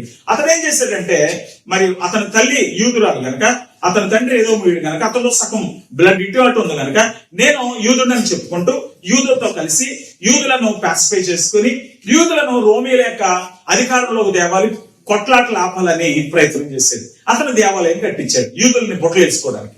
అతను దేవాలయం కట్టిస్తే వీళ్ళందరూ అతని పక్షంగా చేరారు. కానీ అప్పుడు కూడా వాళ్ళ స్వేచ్ఛతో స్వతంత్రంతో దేవుని ఆరాధించగలిగినటువంటి అవకాశం లేదు. నిజంగా దేవుని కొరకు ఆరాటపడేది లేదు. పైకి కనబడే భక్తి, ఆచార సంబంధమైన భక్తి, వ్యాపార సంబంధమైన భక్తే ఉంది. అందుకే యేసుప్రభు కాలంలో ఆ హేరోదు కట్టిన దేవాలయం దగ్గర అన్నాడు, ఈ దేవాలయాన్ని పడగొట్టండి అన్నాడు. కానీ ఆయన ద్వంద్వమైనటువంటి అర్థంతో మాట్లాడాడు. తన శరీరం గురించి మాట్లాడాడు, అక్కడున్న దేవాలయం కూడా కూలిపోద్దన్న విషయం కూడా మాట్లాడాడు. కాబట్టి ఇక్కడ మనం అర్థం చేసుకోవాల్సింది ఏంటంటే, యూదులు చాలా అలవాటిస్తున్నారు దేవుని కోసం. యోహాను వచ్చి ప్రకటించినప్పుడు బాప్తిసం తీసుకోవడానికి వస్తున్నారు. కానీ వీళ్ళకి నిజమైనటువంటి ఆ నీతి ఎలా వస్తుందో వీళ్ళకి తెలియదు. 613 ఆజ్ఞలు ఎందుకంటే వాళ్ళు నీతిమంతులు కావటానికి. ధర్మశాస్త్రం ఎందుకు ఇచ్చాడు? ధర్మశాస్త్రం ద్వారా నీతి కలుగుతుందని. కానీ ధర్మశాస్త్రం అనుసరించడంలో వీళ్ళు చాలా విఫలమవుతున్నారు. ధర్మశాస్త్రం కోరుతుంది ఆచార సంబంధమైన మార్పు కాదు, ఆంతరంగికమైన మార్పు అనే విషయం వాళ్ళకి పూర్తిగా తెలియదు. ఆచారాల్లో వాళ్ళు ఎంతో మార్పు చేసుకోవడానికి ప్రయత్నం చేస్తున్నారు, కానీ ఎక్కడా కూడా అందులో సక్సీడ్ అవ్వటం లేదు. కాబట్టి యేసు ప్రభు వచ్చినప్పుడు మారు మనసు గురించి మాట్లాడుతున్నాడు. మారు మనసు పొందండి, దేవుని రాజ్యాన్ని అంగీకరించండి, అప్పుడు మీలో ఒక రకమైన మార్పు కలుగుతుంది. దేవుని రాజ్య సభ్యత్వం ఎప్పుడైతే వస్తుందో, దేవుని అధికారానికి ఎప్పుడైతే ఒప్పుకుంటారో, ఆ యేసును ప్రభువుగా ఎవరైతే అంగీకరిస్తారో, దేవుని పరిపాలన వాళ్ళ జీవితంలో ఎప్పుడైతే మొదలవుతుందో, దేవుడే వాళ్ళ ఆకలిని తీరుస్తాడు, దేవుడే వాళ్ళ దాహార్తిని తీరుస్తాడు, దేవుడే వాళ్ళకన్నీ ప్రొవైడ్ చేస్తాడు. అయితే ఇక్కడ ఇంకొక చిన్న గమనిక మీకు తెలియజేస్తాను. అక్కడ మొదటి ధన్యతలో ఆత్మ విషయమై దీనులైన వారు, అంటే అడుక్కునేవారు అన్నాం, అంటే అక్కడ ప్రార్థన ఉంది. తర్వాత దుఃఖపడేవారు ధన్యులారు, అంటే కన్నీటి ప్రార్థన కనబడుతుంది. కానీ ఇక్కడ ఉన్న వచనం ఏంటి? నీతి కొరకు ఆకలి దప్పికలు గలవారు. అంటే ఇక్కడ నీకు ఆకలి ఉండాలి, దప్పిక ఉండాలి. ఆకలి దప్పికలు లో నుండి పుట్టేటువంటి అపేక్షలు. ఆకలి దప్పికలు అడిగేటట్టు చేస్తాయి, ఆకలి దప్పికలు వెతికేటట్టు కూడా చేస్తాయి. ఆకలి దప్పికలు కలిగినటువంటి వాడు దానికోసం వెతుకులాడతాడు. బాప్తిసం ఇచ్చి యోహాను ద్వారా బాప్తిసం పొందితే దేవుని అనుగ్రహం పొందుతామేమో, తరతరాలుగా అనుభవిస్తున్న ఈ పీడ నుంచి బయటపడతామేమో, దేవుని రాజ్య స్థాపన జరుగుతుందేమో, దేవుడు మన పక్షంగా గొప్ప కార్యం చేస్తాడేమో, మెస్సియా పరిపాలన మొదలవుతుందేమో. ఎందుకంటే బాప్తిసం ఇచ్చి యోహాను ఎవరి గురించి మాట్లాడుతున్నాడు? నా వెనక ఒక ఆయన వస్తున్నాడు, నా వెనక ఒక ఆయన వస్తున్నాడు అని చెప్పాడు. అందుకే యేసుప్రభు రాగానే ఏం చెప్పాడంటే, నా వెనక ఒక ఆయన వస్తాడని చెప్పారు కదా, ఆయన ఏనని చెప్పాడు. సో యోహాను సేవంతా కూడా ఇదిగో ఒక ఆయన రాబోతున్నాడు, దేవుడు దారులు తెలుస్తున్నాడు, వంకర మార్గాలు తిన్నవి కావాలి, లోయలు కొండలు చదులు చేయబడాలి, అన్ని దారులు స్ట్రైట్ చేయబడాలి, అప్పుడే దేవుని రక్షణ మీ దగ్గరకు వస్తుంది అనేది యోహాను వర్తమానం. అంటే మీరు మారు మనసు పొందండి అన్న దాని మీద ఎక్కువ ఎంఫసైజ్ యోహాను చేశాడు. కానీ యోహాను చెప్తున్న మారు మనసు ఇదిగో రక్షకుడు రాబోతున్నాడు అని చెప్పాడు. కానీ యేసు ప్రభు మాట్లాడుతున్న వర్తమానం ఇదిగో పరలోక రాజ్యం సమీపించింది, ఇప్పుడు రండి అని ఈయన మాట్లాడుతున్నాడు. కాబట్టి యేసు ప్రభు యోహాను మాట్లాడుతున్నటువంటి రక్షణ పట్టుకొచ్చి ఇప్పుడు ప్రజలకు అందించడానికి సిద్ధంగా ఉన్నాడు. కానీ ఆయన ఏమంటున్నాడంటే, నా రాజ్యంలోనికి మీరు రావాలంటే మొట్టమొదటగా మీరు ఆత్మలో దేవుని దగ్గరకు వచ్చి అడుగేటువంటి వాళ్ళగా ఉండాలి. మీ ఆత్మలు దేవుని ఆశించేవిగా ఉండాలి. మీ ఆత్మలు దేవుని సాహిత్యం కోసం రోధించేవిగా ఉండాలి. ఈ రెండు ఉన్నప్పుడు ఆటోమేటిక్ గా మీ జీవితాల్లో దేవుని కొరకైన ఆకలి మాత్రమే ఉంటుంది తప్ప వేరే రకమైనటువంటి ఆకలి అనేది ఉండదు. అయితే ఈ ఆకలి, ఈ దాహం ఎక్కడికి తీసుకుని వెళ్తుంది? ఈ దాహము, ఈ ఆకలి మనల్ని వెతికేటట్టు చేస్తుంది. మొట్టమొదటి ఆకలిస్తున్నాడు తినడానికి ఏమైనా దొరుకుతుందక్కరా అని అటు ఇటు వెతుకుతా ఉంటాడు. ఈ దొరకలేదు అనుకోండి, ఎవరు తింటూ కనపడ్డారు అనుకోండి, బ్రదర్ తినడానికి ఏమైనా పెడతారా అని అడుగుతారు. మొట్టమొదటి వెతుకులాడతాడు, మొట్టమొదట దాన్ని పొందుకోవడానికి ప్రయత్నం చేస్తాడు. అయితే నీతి కొరకైన ఆకలి కావాలి అంటే నిన్నే చెప్పినట్టుగా నీలో పాపం ఉన్నప్పుడు పాపేచ్చలే కలుగుతాయి, కానీ నీతి కొరకైన ఆకలి రాదు. ఏనాడైతే నీ మనస్సాక్షి బ్రతుకుతుందో, ఏనాడైతే నీ మనస్సాక్షి సరిగ్గా స్పందించడం మొదలు పెడతాదో, నువ్వు ఆత్మ సంబంధమైనటువంటి వాటినే కోరుతావు. ఇదే మొదటి పేతురు 2వ అధ్యాయము 1వ వచనంలో పేతురు భక్తుడు రాసుకొస్తున్నాడు. ప్రభువు దయాళుడని అంటే అడిగినది ఇస్తాడని, ప్రభువు దయాళుడని హక్కును చేర్చుకుంటాడని, ప్రభు దయాళుడని నా కన్నిటిని దులుస్తాడని, ప్రభు దయాళుడని ఎంతటి పాపాన్నైనా మన్నించి నన్ను ఆయన ఆదుకుంటాడని నీకు అర్థమైతే, ప్రభు దయాళుడని మీరు రుచి చూచి ఉన్న ఎడల. దయాళుడని ఎవరికి అర్థమవుతుంది? ఎవరికి అర్థమవుతుంది దయాళుడని? అనారోగ్యం వచ్చింది, నీ ఇక్కడైతే మంచి హాస్పిటల్ ఉంది, కానీ కొన్ని చోట్ల హాస్పిటల్స్ లేవు. అక్కడికి హాస్పిటల్కి వెళ్ళాలి అంటే ఎంతో దూరం వెళ్ళాలి. తీరా అక్కడికి వెళ్ళిన తర్వాత ఆ పేషెంట్ రీచ్ చేయడానికి ఆ డాక్టర్ గారు చాలా డబ్బులు డిమాండ్ చేస్తారు. ఆ డిమాండ్ చేసిన డబ్బులు కట్టాలి. మా మావయ్యకి విజయవాడలో ఆపరేషన్ చేయడానికి వెళ్తే రమేష్ హాస్పిటల్లో 3 లక్షలు కట్టమన్నారు. ఈ చచ్చి బతుకులంటూ 3 లక్షలు కట్టమన్నారు. సరే అని ఎలాగోలాగా ఆ రోజుల్లో ఇది ఎప్పుడో జరిగినటువంటి విషయం. 3 లక్షలు ఎలాగో తీసుకెచ్చి అక్కడ కడితే బ్లడ్ కావాలన్నారు. అప్పుడు బ్లడ్ బ్యాంకులు తక్కువ, బ్లడ్ ఎక్కడి నుంచి తేవాలి? టెస్ట్ చేస్తే నాకు బి పాజిటివ్ ఉంది, సరే నేను ఇస్తాను బ్లడ్ అని చెప్పాను. నేను ఒక్కడనే సరిపోనంట, ఇంకొక 5-6 కావాలంట, దాదాపు 8 మంది బ్లడ్ కావాలన్నారు. సరే 8 మంది బ్లడ్ ఇచ్చేసాము, కానీ ఆ డబ్బులు కట్టిన రిసిప్ట్ చూపించే వరకు వాళ్ళు పేషెంట్ ని తీసుకోలేదు. చాలా హాస్పిటల్స్ లో పేషెంట్ అనేవాడు వాళ్ళకి ఒక సబ్స్క్రైబర్లు అంటాడు, లేకపోతే వాళ్ళకి ఒక కస్టమర్లు అంటాడు తప్ప పేషెంట్ ప్రాణం ఉన్న వ్యక్తి కాదు. పేషెంట్ లాగా ట్రీట్ చేసేవాళ్ళు లేరు. సో అక్కడికి వెళ్ళిన తర్వాత వాళ్ళ సహాయం కావాలి అని అతను అలమటిస్తున్నప్పుడు, అడుగుతున్నప్పుడు, ఆవేశపడుతున్నప్పుడు, ఆరాటపడుతున్నప్పుడు వాళ్ళు అతని దగ్గర డబ్బులు అడుగుతారు. ఒకవేళ ఆ టైంలో మీలాంటి వాళ్ళు పెద్దవాళ్ళు ఎవరో వచ్చి బ్రదర్ 3 లక్షలు నేను గడేస్తానన్నాడు అనుకోండి, ఎలా ఉంటది? ఎంత మంచోడు అయ్యా, ఎంత దేవుళ్ళలాగా వచ్చావయ్యా అంటే ఒక వ్యక్తి మంచితనం ఎప్పుడు తెలుస్తుంది చెప్పండి? సహాయం ఇచ్చినప్పుడే, అదేనా? సహాయం ఇచ్చినప్పుడే ఆ వ్యక్తి యొక్క మంచిదనం తెలుస్తుంది. కానీ సహాయం ఇచ్చేటువంటి విలువ, ఆ సహాయం విలువ నీకు తెలియాలంటే నువ్వు అంత అవసరతలో ఉంటావు. మామూలుడికి బ్రదర్ నీకు 3 లక్షలు కావాలనుకుంటే కావాలండి అంటావు, మర్చిపోతావు. కానీ నువ్వు చచ్చిపోతున్న సమయంలో నీకు ఆ డబ్బులు కావాలి అన్నప్పుడు ఒక వ్యక్తి సాయం చేస్తే జీవితంలో ఆ వ్యక్తిని మర్చిపో. ఒక మనిషి అయితే మర్చిపోడు, చాలా మంది మర్చిపోయే వాళ్ళు కూడా ఉన్నారు. ఎంతో సహాయం పొందిన తర్వాత ఏం చేశాడులేండి, చెయ్యికి ఏం చేస్తాడులేండి అనేవాళ్ళు ఉన్నారు. కానీ ఆ సహాయం కావాల్సినప్పుడు కాళ్ళ వెళ్ళబడి బ్రదర్ అని కన్నీళ్లు కాచి నాకు సహాయం ఈ చేతులు అనుకోకండి, కాళ్ళు అనుకోండి. అంటే ఇప్పుడు ఆడికి కాళ్ళు అనుకోవాలి, మరి పట్టుకున్నోడి కాళ్ళు అనుకోవాలి. అంటే మీ చేతులు అనుకోకండి, మీ కాళ్ళే పట్టుకుంటున్నాను అనుకోండి అని అర్థం. నాకు చాలా కాలం నేను అర్థం కాదు, తెలియలేదు. చేతులు పెట్టుకుని కాళ్ళు అనుకోమంటాడు ఏంటంటే నేను ఆడి కాళ్ళు పట్టుకుంటున్నాను అంటే అక్కడ అర్థం ఏంటంటే నీ కాళ్ళే పట్టుకుంటానయ్యా, ప్లీజ్ అయ్యా అని. సో అంత అవసరతలో ఒక వ్యక్తి సహాయం చేస్తే అవతల వ్యక్తి మంచితనం తెలుస్తుంది ఖచ్చితంగా కదండి. కానీ ఈవేళ దేవుడు దయాళుడని తెలుసుకోవాలనుకుంటే ఆయన దయను పొందే విధంగా ఎవడు ఆయన పాదాలు చెందుకు రావట్లేదు. అందుకే మన క్రైస్తవ్యం నామకార్థ క్రైస్తవ్యం అయింది. నేనైతే భయంకరమైన పాపంలో ఉన్నప్పుడు, చాలా నీచమైన పాపంలో ఉన్నప్పుడు, చాలా దౌర్భాగ్యమైనటువంటి పాపంలో ఉన్నప్పుడు, కొన్నిసార్లు ఆ పాపం ఏ స్థాయిలో ఉన్నదంటే, ప్రభువా దయచేసి నాకు పరిశుద్ధమైన ఆలోచన రావడం లేదు, ఎవరిని చూసినా తేడాగానే కనపడుతున్నారు, దయచేసి నాకు నా మనసు మార్చండి అని ఎన్నో రోజులు దేవుడిని అడగాల్సి వచ్చింది. ఎందుకంటే మామూలుగా నేను దిగిపోలేదు. ఆ పాపంలో నుంచి ప్రభువు నన్ను విడిపించిన తర్వాత నాకేం అర్థమైందంటే, ప్రభువా నన్ను ఎంత నీచ స్థితిలోంచి బయటకు తీసుకొచ్చావు ప్రభా, నేను నిన్ను ఇంకెప్పుడు విడిచిపెట్టను. నా జీవితాన్ని ఇలా నిలబెట్టావు. నాకు ఎక్కడ సంతోషం అనిపించిందంటే, నేను ఎవరికి దొరికిపోలేదు. నేను ఎక్కడ సంతోషం అనిపించిందంటే, నేను ఎవరికి దొరకకుండా దేవుడు చేశాడు. నాకు ఎక్కడ సంతోషం అనిపించిందంటే, నా నీచ బతుకును బయటెట్టకుండా ముందు నా పాపం క్షమించి నన్ను అనేకుల ముందు మాట్లాడే స్థాయికి దేవుడు తీసుకొచ్చాడు. ఇది నాకు అర్థమైనప్పుడు దేవుని ప్రేమ ఏంటో నాకు అర్థమైంది. ఇప్పుడు నేను ఏ స్థాయి నుంచి వచ్చానంటానికి నా పాపాలన్నీ మీకు చదవక్కర్లేదు, కానీ నాకు అర్థమైతే చాలు. నన్ను ప్రభు ఎంత ప్రేమించాడో, నన్ను ప్రభు ఎంత కరిగించాడో, ఎంతగా నా పట్ల దయ చూపించాడో నాకు అర్థమైంది.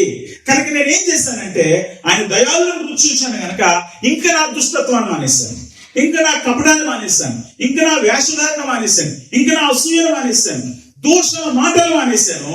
కొత్తగా పుట్టినటువంటి బిడ్డ అమ్మ పాలు కోసం అమ్మ రొమ్ము దగ్గరే ఉంటుంది. చూసారా, కొత్తగా పుట్టిన బిడ్డను చూడండి, అమ్మ చంక విడిచిపెట్టి అక్కడ ఉండదు, అమ్మ దగ్గరే పడుకోవాలి. అమ్మ దగ్గర పడుకోకపోతే పాలు కూడా రావు. ఈ బిడ్డను అమ్మ చర్మానికి అంటుకోకపోతే ఆక్సిటోసిన్ రిలీజ్ అవ్వకపోతే పాలు కూడా రావు. ఈ అమ్మ దగ్గర పడుకొని అమ్మ రొమ్మును ఈ బిడ్డ చీకుతా ఉంటే ఆ తల్లిలో ఆ ప్రేమ పొంగుకొచ్చి పాలు బయటకు వస్తాయి.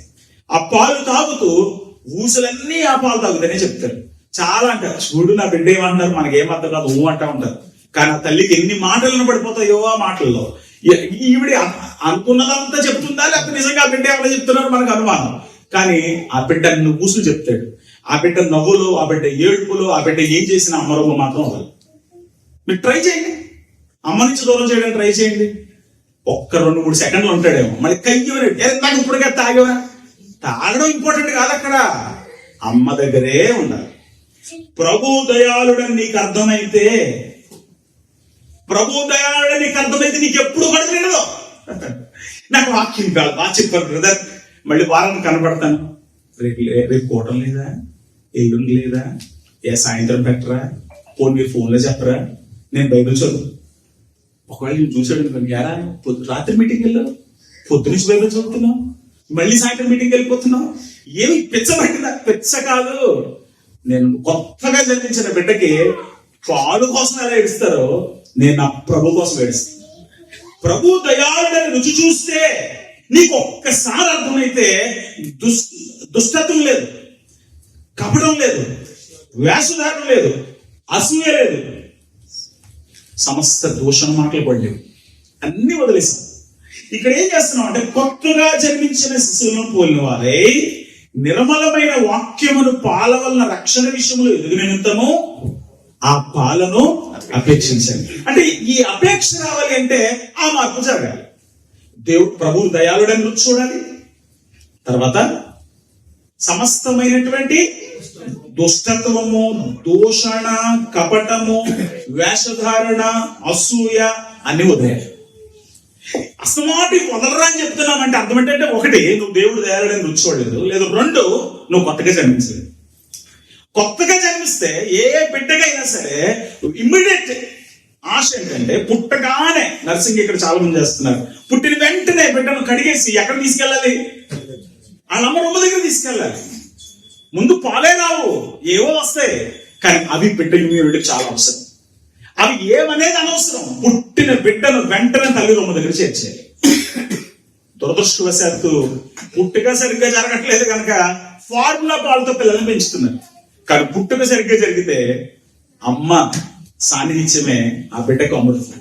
అలాగే ప్రియమైన దేవుని బిడ్డలారా, నువ్వు నిజంగా ప్రభువుని అంగీకరించుంటే, నిజంగా నువ్వు మారు మనసు పొందుంటే, నిజంగా నువ్వు గనక ప్రభు దయాళులను రుచి చూస్తే నువ్వు ఆ ఆకలితోటి అలమటిస్తావు. ఇంకో మాట చెప్తాను మీకు.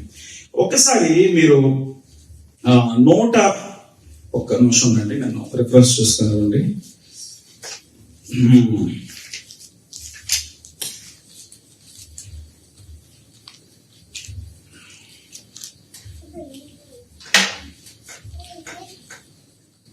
119వ కీర్తన 131వ చరణం చదవండి.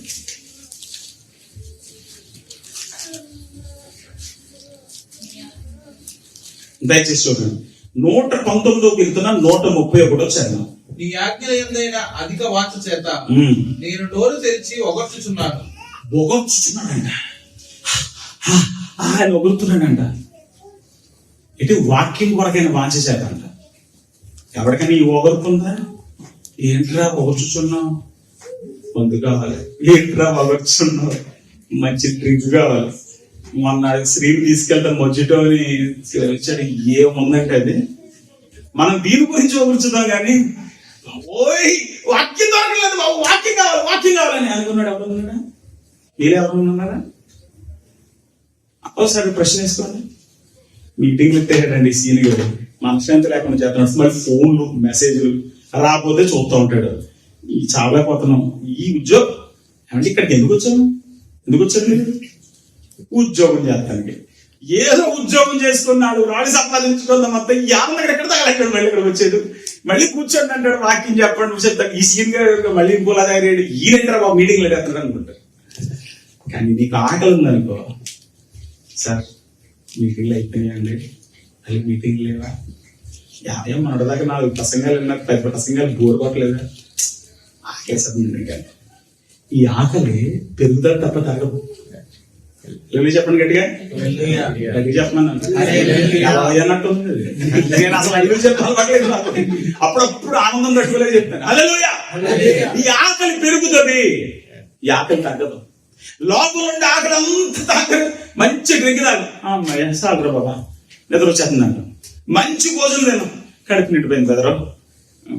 మళ్ళీ ఇందాక నాకు తీసుకెళ్లి భోజనం పెట్టారు. ఏం చేస్తాం, ఆ భోజనం పెట్టిన తర్వాత చెల్లి పద్మజ ఇంకా తినని అన్నది.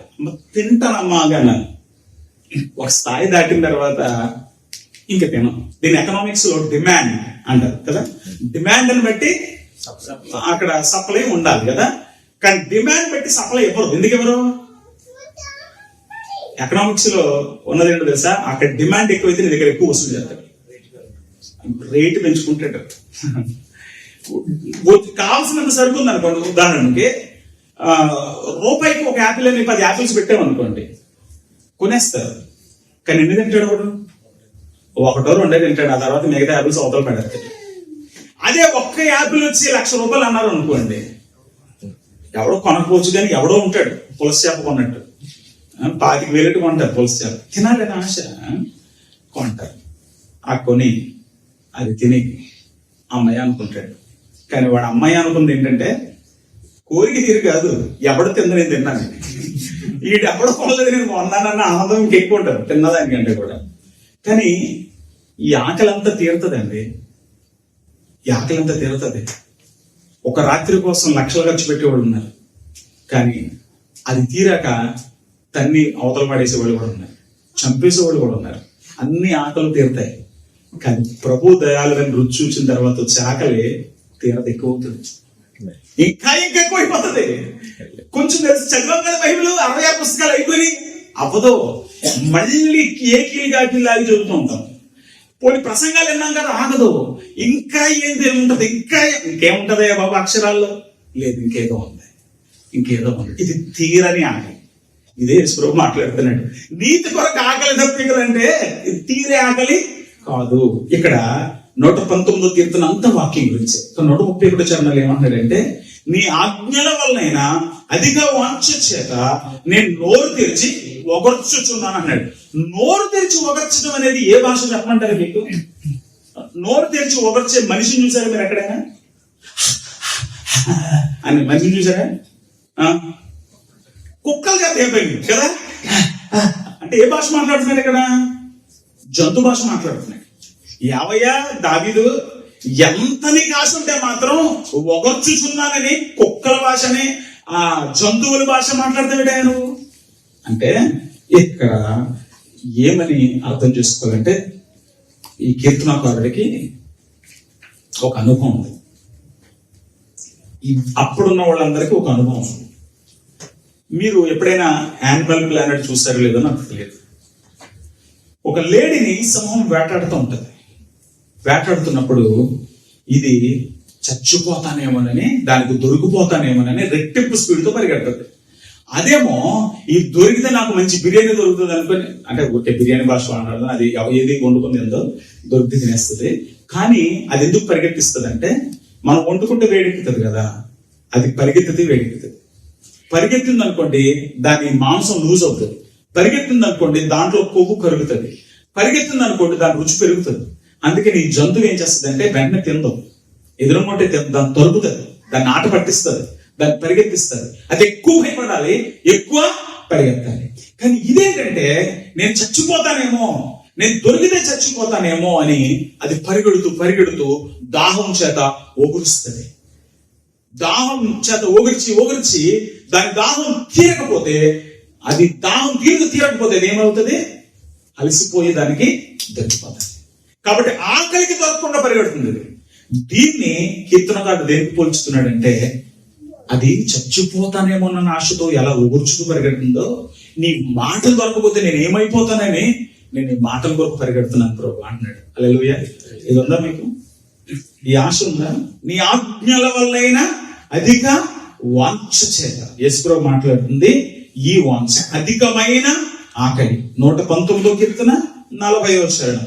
నీ ఉపదేశములు నాకు అతి ప్రియములు, నీతిని బట్టి నన్ను బ్రతికింపుము. ఇది మాట్లాడుతున్నాడు ఏంటి అంటే, దేవుని ఉపదేశములు, దేవుని వాక్యములు అతనికి నీతిని అనుగ్రహిస్తాయని కీర్తనకారుడికి ఇక్కడ ఎందుకేమన్నాడు, నీ ఉపదేశములు నాకు అధిక ప్రియములు, నీతిని బట్టి నన్ను బ్రతికించుము.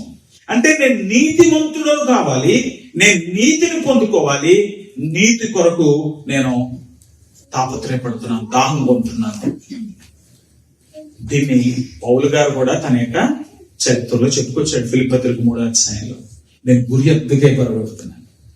ఆయన పిలుపు వల్లైనటువంటి నిరీక్షణ ఏంటో, దానివల్ల ఆయన ఇచ్చే బహుమానం ఏంటో, లేకపోతే ఆయన పిలిచిన పిలుపు వల్లైనటువంటి ఇదేంటో తెలుసుకోవడానికి నేను గురి దగ్గరికే పరిగెడుతున్నాను. ఇంకన్నీ విడిచిపెట్టేశాను, మిగతా అన్ని విడిచిపెట్టేశాను అంటాడు. అయితే ఈ కోరిక, ఈ ఆలోచన, ఈ ఆకాంక్ష మీరు కలిగి ఉన్నప్పుడు ఖచ్చితంగా మిగతా అన్ని పక్కన పెడతారు. యోబు గ్రంథం 23వ అధ్యాయం 12వ వచనంలో, యోబు గ్రంథం 23:12లో యోబు భక్తుడు ఏమంటాడంటే, ఆయన పెదవుల ఆజ్ఞ నేను విడిచి తిరగలేదు, ఆయన నోటి మాటలను నా స్వాభిప్రాయం కంటే ఎక్కువగా ఎంచుకున్నాను. నువ్వు దేవుని మాటల కొరకు ఆశపడుతున్నప్పుడు దేవుని మాటలకే నువ్వు ఎక్కువ ప్రాధాన్యత ఇస్తావు. నీ స్వంత అభిప్రాయాలకు కాదు, ఎవరి అభిప్రాయాలకు కాదు, ఏ రకమైనటువంటి ఆలోచనలు కాదు, దేవుని అభిప్రాయంపై, దేవుని మాటకై, దేవుని ఆజ్ఞకై, దేవుని ఆలోచనకై, దేవుని ఉద్దేశానికి. ఈ కీర్తనకారుని యొక్క ఆలోచన 42వ కీర్తనలో కూడా కనపడుతుంది. 42వ కీర్తన అయితే స్వయంగా దావీదు రాశాడు. 119వ కీర్తన ఎవరు రాశారో తెలియదు. ఇందాక పొరపాటు దావీదు అని ఉంటే నన్ను క్షమించండి. 42వ కీర్తనలో రండి. ఇప్పుడు 42వ కీర్తన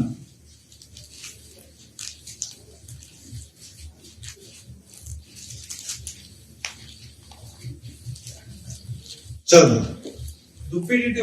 దుప్పి నీటి వాగులకై ఆశపడినట్లు దేవా నీ కొరకు నా ప్రాణము.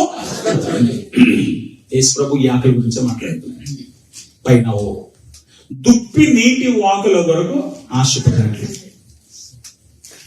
ఈ మాటకి అర్థం మీకు ఎవరికైనా తెలుసో తెలియదో నాకు తెలియదు, కానీ నేను దీన్ని అర్థం ఏంటో చెప్తాను. దావీదు గొర్రెల్ని కాసేవాడు. అతడు గొర్రెలను కాస్తున్నప్పుడు ఆ ప్రాంతంలో సింహాల దాడి చాలా ఎక్కువ ఉండేది.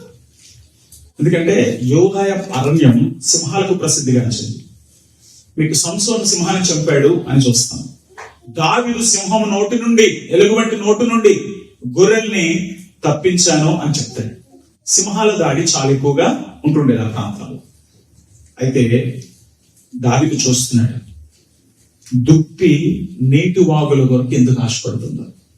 మామూలుగా చదివితే అనుకుంటాము, పాపం దానికి దాహం వేసిందేమో, నీళ్లు కోసం వెతుకుతుంది అనుకుంటాం. కానీ అడవిలో తిరిగే వాళ్ళ అనుభవాన్ని చూస్తే, దావీదుని అడిగితే దావీదు ఇంకో స్టోరీ చెప్తాడు. నేను ఇందాకే చెప్పాను వేట గురించి. ఈ సింహం ఆ దుప్పిని వేటాడుతున్నప్పుడు, దుప్పి రెట్టింపు బలంతో పరిగెడుతున్నప్పుడు అది దాహంగా ఉంటది, అదొక అనుభవం. అయితే వాస్తవానికి అది నీటి వాగుల దగ్గరికి ఎందుకు వెళ్తుందంటే, నీటి వాగుల దగ్గరికి వెళ్ళినప్పుడు నీటి ప్రవాహం ఉంటది. దీని ఒంటిలో ఉన్నటువంటి భయం, దీని ఒంటిలో ఉన్నటువంటి ఆ అలసట, దీని ఒంటిలో ఉన్నటువంటి ఆ వాసన సింహానికి ఒక చక్కని దిశానిర్దేశం అన్నమాట. ఆ వాసన పసిగడుతూ వెనకాల వెంబడిస్తూ ఉంటారు. ఒక్కసారి ఈ దుప్పి నీటిలోకి దూకింది అనుకోండి, దాని ఒళ్ళు చల్లబడుతుంది, దాని మీద ఉన్నటువంటి చెమట పోతుంది. అంటే చెమట అంటే దానిలో నుంచి వచ్చేటువంటి ఆ వాసన ఆగిపోతుంది. అప్పుడు ఈ సింహం గాని జంతువులు గాని పసిగట్టలేవు అక్కడ ఉంటుంది. ఈ గబాలు నీటిలో దిగి మాత్రం వేటాడుతాయి. నీటిలో మొసళ్ళు ఉంటాయంటే స్టాగ్నెంట్ వాటర్, నిలవున్న నీటిలో మొసళ్ళు ఉంటాయి, కానీ పైనుంచి నీళ్లు ప్రవహిస్తున్నప్పుడు, వాగుల్లోంచి నీళ్లు ప్రవహిస్తున్న చోట సాధారణంగా మొసళ్ళు ఉండవు. కాబట్టి దుప్పి సేఫ్ సైడ్ వెతుక్కుంటుంది. ఈ సింహం నన్ను వెంటాడుతుంది, లేకపోతే ఈ చిరుతపులు నన్ను వెంటాడుతుంది, లేకపోతే ఈ పులి నన్ను వెంటాడుతుంది, దీని నుంచి నేను తప్పించుకోవాలంటే ప్రతి చోట చూస్తుంది ఎక్కడ నీటి వాగులు కనపడతాయి. వెళ్ళింది నీటి వాగులు కనపడగలని అందులో దుంకిస్తుంది. ఇంకా ఇది ఎవరికి దొరకదు. దాని లైఫ్ సేఫ్, వేటల నుంచి తప్పించుకుంది, క్షేమంగా ఉంది. కీర్తనకారుడు అంటున్నాడు, దుప్పి నీటి వాగుల కొరకు ఆశపడినట్లు దేవా నీ కొరకు నా ప్రాణము ఆశపడుచున్నది. దావీదుకు తెలుసు, బాగా అనుభవమైంది కూడా నాకు. దేవుడు గనక నన్ను కప్పకపోతే, దేవుని గనక నన్ను ఆయన రెక్కల చోట తీసుకోకపోతే, దేవుడు గనక తన హస్తం నాపై చాపకపోతే, దేవుని కౌగిలి గనక నాకు దూరంగా ఉంటే నేను సర్వనాశనం అయిపోతాను. ప్రతి క్షణం దేవుడు ప్రొటెక్షన్ అతనికి అర్థమైనందుకు మనకు అర్థం కాదు. ఎందుకంటే దావీదుకి శత్రువులు ఎక్కువ. ఇటు సొంతోళ్ళు సౌలు కుటుంబంతో పెట్టుకున్నాడు, అటు ఫిలిస్తీన్తో పెట్టుకున్నాడు. ఇంకోటి ఏంటంటే, దావీదు ఎక్కడికి వెళ్తే అక్కడ తన గురించి ఎవడైనా సమాచారం చెప్తాడు అనుకుని, తను చూచాడు, తన గురించి చెప్తాడు అనుకుని ఎవడ బతిని చూడలేదు. అంత భయం. ధైర్యవంతుడే. భయం ఉందా అంటే భయం కూడా ఉంది. ప్రాణ భయం అందరికీ ఉంటది, దావీదుకి కూడా ఉంది. దావీదు తన ప్రాణాన్ని కాపాడుకోవడానికి చాలా ప్రయాసపడుతుండేవాడు, ఎందుకంటే ఎక్కువ థ్రెట్స్ అని ఉంటాయి. అయితే ధైర్యంగా శత్రువుని ఎదుర్కొనేవాడు. ఒంటరిగా ఉన్నప్పుడు తన ప్రొటెక్షన్ తను చూసుకునేవాడు. తనకు ఆంతరంగికులు ఉండేవారు దగ్గర, తన దగ్గర ఉండి తన ప్రాణానికి ప్రాణంగా కాపాడేవాడు ఉండేవారు అతనికి.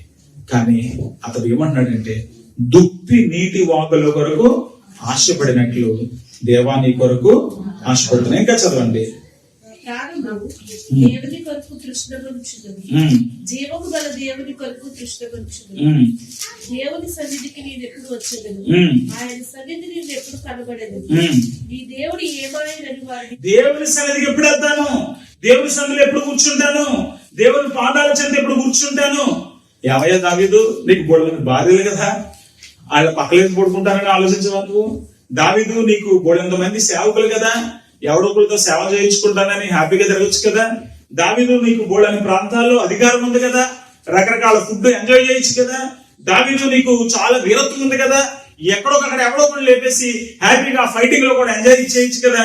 లేదరా బాబు, నేను రాజు అయితే అయ్యాను కానీ, వీరుణ్ణైతే అయ్యానేమో కానీ, నా మనసు అయితే ఎప్పుడు ఆయన పాదాల చెంత కూర్చుంటానా, ఎప్పుడు ఆయన సన్నిధిలో కూర్చొని ఆయన ధ్యానిస్తానా అన్న ఆశతోనే ఉంది. కాబట్టి దుప్పి నీటి వాగుల కొరకు ఆశపడినట్లు నా ప్రాణం యెహోవా కొరకు దప్పికొనుచున్నది అంటే. ఇప్పుడు ఇంకో మాట 27వ కీర్తనలో కూడా తన ఆశ అంతా రాసుకొస్తాడు. దావీదు, నీకున్న కోరిక ఏంటంటే యెహోవా ప్రసన్నతను చూచుటకును, ఆయన ఆలయంలో ధ్యానించుటకును, నేను ఆయన సన్నిధిలోనే ఉండకూడతాను. చూడండి 27వ కీర్తనలో ఆ మాట కూడా చదవండి. యెహోవా ప్రసన్నతను చూచుటకును, ఆయన ఆలయంలో ధ్యానించుటకును నా జీవిత కాలం అంతయు. ఏంటి దావీదుకున్న కోరిక? దేవుడి మందిరంలో కూర్చోడమా? మరి ఎన్ని విజయాలు సాధించాడు, ఎన్ని ప్రాంతాలను ఎలా జయించాడు? అది పని, కానీ మనసు ఎక్కడ ఉంది? దేవుని సన్నిధిలో. తన కోరికలు ఎక్కడున్నాయి? దేవుని సన్నిధిలో. తన ఆలోచనలు ఎక్కడున్నాయి? దేవుని సన్నిధిలో. 63వ కీర్తన చూడండి, భలే విచిత్రంగా ఉంటది. ఈయనకి ఉన్న ఆలోచనలు ఏంటో గానీ 63వ కీర్తన చూడండి. దేవా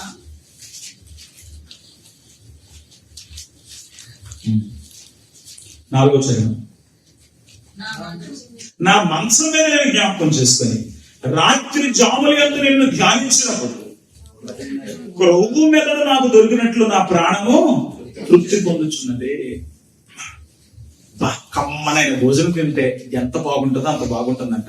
అంటే నిద్రపోతానే నిద్రపడి ఈ మనిషి కమ్మగా నిద్రపట్టాలని ఉండలేదా? లేదు. రాత్రి జాములేదు నా మంచం మీద మంచం మీద కూడా గుర్తు చేసుకుంటాడా? మన మంచం మీద గుర్తు చేసుకోమే,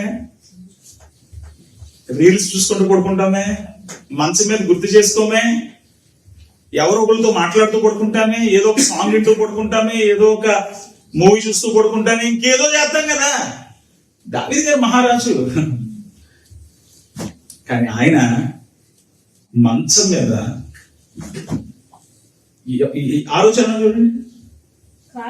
కాగా నా జీవిత కాలమంతా నేను ఇలా స్తుతించదను, నీ నామమును బట్టి నా చేతులు ఎత్తది. 11వ చరణం చూడండి. రాజు దేవుని బట్టి సంతోషించదు. అబ్బా, ఈయన ఆలోచనలు, ఈయన ఆకలి, ఈయన ఆవేశం, ఈయన కోరికలన్నీ దేవుడే. నీతి కొరకు ఆకలి దప్పికలు గలవారు ధన్యులు. ఏ ఆకలి అయినా తృప్తి తీరుతుందేమో గాని నీతి కొరకైనటువంటి ఆకలి మరింత ఆకలినే రగిలిస్తుంది. కాబట్టి ఈ ఆకలి ఎవరు తీర్చగలరు? దేవుడు మాత్రమే తీర్చగలరు. అందుకంటాడు నీతి కొరకు ఆకలి దప్పికలు గలవారు ధన్యులు, వారు తృప్తిపరచబడతారు. దేవుడే తృప్తిపరుస్తాడు. ఇక్కడ దావీదు రాశాడు కదా, క్రొవ్వు మెదడు దొరికినట్లు నా ప్రాణము చాలా తృప్తి పొందుతుందని. దేవుడు ఆ సమాధానాన్ని, ఆ సంతోషాన్ని దేవుడే ఇస్తాడు. కానీ మొదటిగా నేను వేయాలనుకున్న ప్రశ్న ఏంటంటే, అసలు నీతి కొరకు తప్పించేటువంటి జీవితం మనకుందా? నీతి గురించి ఆలోచించేటువంటి మనస్తత్వం మనకుందా? నీతి గురించి మనం ఆలోచిస్తున్నప్పుడు ఖచ్చితంగా మనం దేవుని రాజ్య వారసులమే అనే విషయాన్ని అర్థం చేసుకుంటాం. పరలోక రాజ్యానికి వారసులు కాగలిగిన వారెవరో, నీతిమంతులుగా ఉండాలని ఎవరు వాంఛిస్తున్నారో, ఆ నీతిని అందుకోవాలంటే ఉన్న షరతులకు లోబడి జీవించడానికి గట్టిగా ప్రయత్నిస్తారు. నీలో దేవునితో సంబంధం లేనప్పుడు, నీలో దేవుని కొరకైన అపేక్ష లేనప్పుడు, దేవుడు కోరుతున్న స్థాయిలో జీవించడానికి నువ్వు ఎప్పుడు కూడా ప్రయత్నం చేయలేవు. కొంతమంది నేను ఎలాగైనా మంచి జాబ్ కొట్టాలని ట్రై చేస్తారు. కనుక వాళ్ళు ఏం చేస్తారు? పగలు రాత్రులు చదువుతూనే ఉంటారు, ఎక్కడ వెనకం చేయరు. ఒకసారి ర్యాంక్ రాకపోతే ఆగరు, మళ్ళీ లాంగ్ టర్మ్ కోచింగ్ తీసుకుంటారు, మళ్ళీ ప్రయత్నం చేస్తూ ఉంటారు. అంటే ఆశ నీ ప్రయత్నాన్ని తెలియజేస్తుంది. నీ ఆశలు నీ ప్రార్థనను మాత్రమే కాదు, నీ ప్రయత్నాన్ని కూడా చాలా చక్కగా వర్ణిస్తాయి. కాబట్టి నీతిమంతులుగా ఉండాలని కోరుకోవడం నిజమైన క్రైస్తవులకున్న విశిష్ట గుణలక్షణం అని నేను చెప్పాను.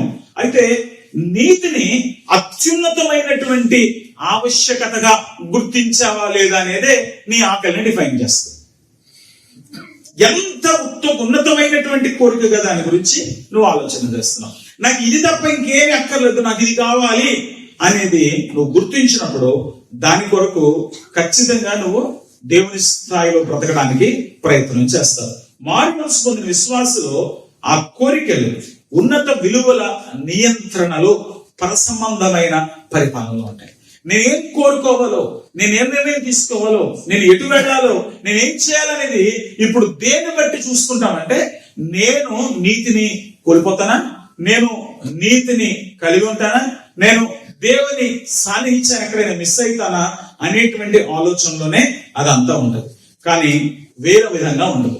యేసు ప్రభు వారు చాలా చక్కగా ఒక విషయాన్ని మాట్లాడతాడు. ఎక్కడంటే మొదటి యోహాను సువార్త 4వ అధ్యాయంలో సమరయ ప్రాంతానికి వచ్చాడు. సమరయ ప్రాంతానికి 70 మైళ్ళు నడుచుకుంటూ వచ్చాడు. నడుచుకుంటూ వచ్చినప్పుడు ఎవరైనా అలసిపోతారు కదా, ఆయన అలసిపోయి ఒక బావి దగ్గర కూర్చున్నాడు. అప్పుడు శిష్యులు ఏం చేశారంటే, అయ్యగారు అలసిపోయినట్టున్నారు, మేము కూడా అలసిపోయాం ప్రభువా, మేము పట్టణంలోకి వెళ్ళి ఎక్కడైనా భోజనం దొరుకుతుందేమో చూసి వస్తాము అంటే నేను ఇక్కడ వెయిట్ చేస్తాను వెళ్ళి రండి అన్నాడు. ఆయన అలసిపోయాడు అనుకున్నారు, మా కూడా రండి అని. ఆయన ఎవరు కూడా అడగలేదు. అయితే ఇక్కడ జరిగిన విషయం ఏంటంటే ఆ ప్రాంతంలోనికి ఒక స్త్రీ వచ్చింది. ఆ స్త్రీ ఎందుకు వచ్చింది? నీళ్లు చేదుకోవడానికి వచ్చింది. నీళ్లు చేదుకోవడానికి వచ్చినప్పుడు యేసుప్రభు ఆమెను చూసి, అమ్మ నీళ్లు చేదుకోవడానికి వచ్చావు, నాకు దాహానికి ఏమైనా నీళ్ళు ఇస్తావేంటి అని అడిగాడు. అంటే ఆవిడేమందంటే, నువ్వు చూస్తే యూదుల్లాగా ఉన్నావు, నీ వేషధారణ నీ వస్త్రాలంకరణ యూదుల్లాగా ఉంది అన్నాడు. నిజమే, యూదుల వస్త్రాలంకరణ ఎంత డిఫరెంట్ గా ఉంటది ఇందాక నేను మీకు చెప్పాను. వాస్తవానికి యూదులు ఎక్కడికైనా వెళ్ళాలంటే సమరయ దాటే వెళ్ళాలి. కాబట్టి వాళ్ళు ఏం చేసేవారంటే సమరయ ఊర్లోంచి వెళ్లాల్సి వస్తుందేమో చుట్టూ తిరిగి వెళ్ళేవారు. ఏ యూదుడు కూడా సమరయ ప్రాంతంలో అడుగు పెట్టేవాడు కాదు. సమరయులు వాళ్ళ దృష్టిలో అపవిత్రులు, సమరయులు వాళ్ళ దృష్టిలో లోకస్తులు, సమరయులు వాళ్ళ దృష్టిలో పందులు కంటే హీనమైన వాడు. కాబట్టి వాళ్ళ ప్రాంతంలోకి వెళ్ళేవారు కాదు. యేసు ప్రభు ఆ ప్రాంతంలోకి వెళ్ళేసరికి ఆ స్త్రీ గుర్తించింది. వెంటనే అంటుంది, నువ్వు యూదులా కనపడుతున్నావు, నువ్వు నా నీళ్లు అడుగుతావేంటి, నువ్వు మరి నీకు నీళ్లు కావాలంటే నువ్వు చేత తెచ్చుకోవాల్సింది కదా అంటే, అప్పుడు యేసు అన్నాడు, అమ్మ నేనెవరో నీకు అర్థం కాలేదు. నేనెవరో నీకు అర్థమైతే నువ్వు నాకు నీళ్ళు ఇవ్వడం కాదు, నువ్వే నా నీళ్లు అడుగుతావు, నేను నీకు నీళ్లు ఇస్తాను. నా నీళ్లు తాగితే ఏమవుతుందో తెలుసా, నీకు ఇంకెప్పుడు కూడా నీళ్ల కోసం ఇక్కడికి రావకలేదు. అది నిత్య జీవానికై నీలో ఊరడి జీవజలములుగా ఉంటాయని చెప్పాడు. అప్పుడు ఆవిడేమందంటే వెటకరంగా మాట్లాడుతుంది, అవును ప్రభా మంచి పని చేసావు, మరి ఆ నీళ్ళు ఇచ్చేయచ్చు కదా, నేను ఇంక అత్తమాట వచ్చి ఇక్కడ తోడుకోవడం ఎందుకు అన్నది. సరేనమ్మా అయితే మరి వెళ్ళి నీ పెనిమిటిని పిలుచుకురా అన్నాడు. అంటే నాకు లేడయ్యా. అవును ఇప్పుడు లేడు, కానీ ఇంతకు ముందు నీకు 5 ఉన్నారు అని మొత్తం మాట్లాడేసరికి అప్పుడు నువ్వు ప్రవక్తలా ఉన్నావు అనుకుని మొదలు పెట్టిన తర్వాత ఈ డిస్కషన్స్ పూర్తయ్యేసరికి ఆవిడికి ఈయనెవరు అర్థమైంది, తనకు కావాల్సింది ఏంటో అర్థమైంది, ఆయన ఇచ్చేటువంటి ఆ నిత్య జీవం గురించి కూడా అర్థమైంది. నువ్వు మెస్సియావి అని గుర్తించింది. ఊర్లోకి పరిగెత్తుకుని వెళ్ళి అందరినీ అక్కడికి తీసుకొని వచ్చి ఆయన ఊర్లోకి తీసుకొని వెళ్ళిపోయింది. ఇక్కడ ఒక విషయం చెబుతున్నాను. యేసు ప్రభు వారు 3 స్టేట్మెంట్లు ఇచ్చాడు. యోహాను సువార్త 4వ అధ్యాయము 14వ వచనం. యోహాను సువార్త 4వ అధ్యాయము 14వ వచనం. నేనిచ్చిన నీళ్లు త్రాగువాడు ఎప్పుడును దప్పికొనడు. ఈ మాటకి అర్థం ఏంటి? ఒక్కసారి దేవుడిని దాహార్తి తీరిస్తే, ఒకసారి నీతి కొరకైన నీ ఆకలి దప్పికలు దేవుని యొక్క కృపకు లోనైతే ఆయన ఇచ్చే నీళ్లు నీలో ఊరెడి జీవ జలముల ఊటగా ఉంటాయి. అంటే ఇక్కడ నీ కోరిక తగ్గుదోనే నేను చెప్పట్లేదు, కానీ నీలో నుంచి ఆ నీళ్లు లేకపోతే దేవుని కొరకైనటువంటి అపేక్షలు దేవుడు కలుగు చేసేటువంటి ఆ అవగాహనతో నిరంతరం కూడా నిండారుతూనే ఉంటాయి. ఇంకా అవి అక్కడతోటి ఆగిపోవు, అవి ఊరుతూనే ఉంటాయి. తర్వాత యేసుక్రీస్తు ప్రభువారు ఆకలి గురించి మాట్లాడారు. ఎక్కడ మాట్లాడారు? యోహాను సువార్త 6వ అధ్యాయంలో. చాలా మంది ఆయన వెంబడిస్తూ ఉన్నప్పుడు వాళ్ళకి 5 రొట్టెలు 2 చేపలు వాళ్ళకి పంచిపెట్టిన తర్వాత ఆయన ఒక ప్రసంగం చేయడం మొదలుపెట్టాడు. ఆకలి గురించిన ప్రసంగం చేయడం మొదలుపెట్టాడు. అక్కడ ఉన్నటువంటి వాళ్ళందరితో మాట్లాడుతున్నాడు. మోషే మీకు మన్నా తినిపించాడు, మీ ఆకలి తీరిందా? తీరలేదు. కానీ నిజమైన ఆహారం నేను పెడతా, నేను పెట్టే ఆహారం తింటే మీకు ఇంకెప్పుడు ఆకలేదని చెప్పాడు. యోహాను సువార్త 6వ అధ్యాయము 35వ వచనం. అందుకు యేసు వారితో ఇట్లా, నేను జీవాహారము నేనే, నా ఎద్దుకు వచ్చువాడు ఏ మాత్రమును ఆకలిగొనడు, నా యందు విశ్వాసం ఉంచువాడు ఎప్పుడునూ దప్పికొనడు. కాబట్టి ఆకలి ఎలా తీరుతుందో దప్పికి ఎలా తీరుతుందో అని చెప్తాడు. మీరు నా దగ్గరకు వస్తే మీరు ఖచ్చితంగా ఇంకా ఆకలి కొనరు. అంటే రావడంలో ఆకలి తీరిపోద్దా? అవును, తీరుతుంది. ఎందుకంటే ఆయన దగ్గరకు వచ్చినప్పుడు తన గొర్రెలను తాను పోషిస్తాడు. గొర్రెలకు ఆయన మంచి కాపరి, తన ప్రజలను ఆయన పోషిస్తాడు. కానీ ఎలా పోషిస్తాడు? ఇక్కడ ఈ అధ్యాయం తీసుకుని చాలా మంది ఏం పొరపడతారంటే, అరే యేసు ప్రభు వారు తన శరీరం గురించి మాట్లాడుతున్నాడు. చాలా మంది నొచ్చుకొని కూడా అక్కడి నుంచి వెళ్ళిపోయారు. ఆయన ఆకలి తీరడం గురించి మాట్లాడుతూ, నేనిచ్చే ఆహారము అని మాట్లాడుతూ, నా శరీరం తిని నా రక్తం త్రాగువాడు నిత్య జీవము గలవాడు, అంత్యదినమున నేను వాడిని లేపుదను, నా శరీరమే నిజమైన ఆహారము ఆయన మాట్లాడుతుంటే అక్కడున్న వాళ్ళు క్యానిబలిజం గురించి మాట్లాడుతున్నాడా, మానవుల తినడం గురించి మాట్లాడుతున్నాడా అని అక్కడి నుంచి వాళ్ళు చాలా మంది నొచ్చుకొని వెళ్ళిపోయాడు. 52వ వచనం, యూదులు ఈయన తన శరీరమును ఎలాగో తిననీయగలదని ఒకరితో ఒకడు వాదించిరి. కావున యేసు ఇట్లనెను, మీరు మనుష్య కుమారుని శరీరం తిని ఆయన రక్తం త్రాగితేనే గాని మీరు జీవం గలవారు కారు. నా శరీరం తిని నా రక్తం త్రాగువాడి నిత్య జీవం గలవాడు, అంత్యదినము నేను వాడిని లేపుదును. నా శరీరం నిజమైన ఆహారమును, నా రక్తం నిజమైన పానమునై ఉన్నది అని ఆయన మాట్లాడుతున్నాడు. ఇంకా చదువుదాం. నా శరీరం తిని నా రక్తం త్రాగువాడు నాయనను, నేను వాని యందు నిలిచును. ఇవన్నీ ఈయన మాట్లాడుతున్నప్పుడు వాళ్ళకి అస్సలు అర్థం కావట్లేదు. ఏంట్రా బాబు ఇలా మాట్లాడుతున్నాడు ఏంట్రా నాయన అని అనుకుంటున్నాడు. అయితే ఈ ప్రసంగం పూర్తవ్వాలి. ఇప్పుడు 63వ వచనంలోనికి 62వ వచనంలోనికి వద్దాం. అలాగైతే మనిషి కుమారుడు మునుపున్న చోటుకు ఇక్కడ మీరు చూచినట్లు ఏమందరు, ఆత్మయే జీవింప చేస్తున్నది, శరీరము కేవలము నిష్ప్రయోజనం. నేను మాట్లాడుతున్నది శరీరం గురించి కాదు, నేను మాట్లాడుతున్న శరీరం గురించి కాదు. తర్వాత చదవండి. నేను మీతో చెప్పుచున్నటువంటి మాటలు ఆత్మయు జీవమైనవి. నేను చెబుతున్న మాటలు ఆత్మ గురించి, జీవం గురించి. మీలో విశ్వసించని వారు కొందరున్నారని వారితో చెప్పాను.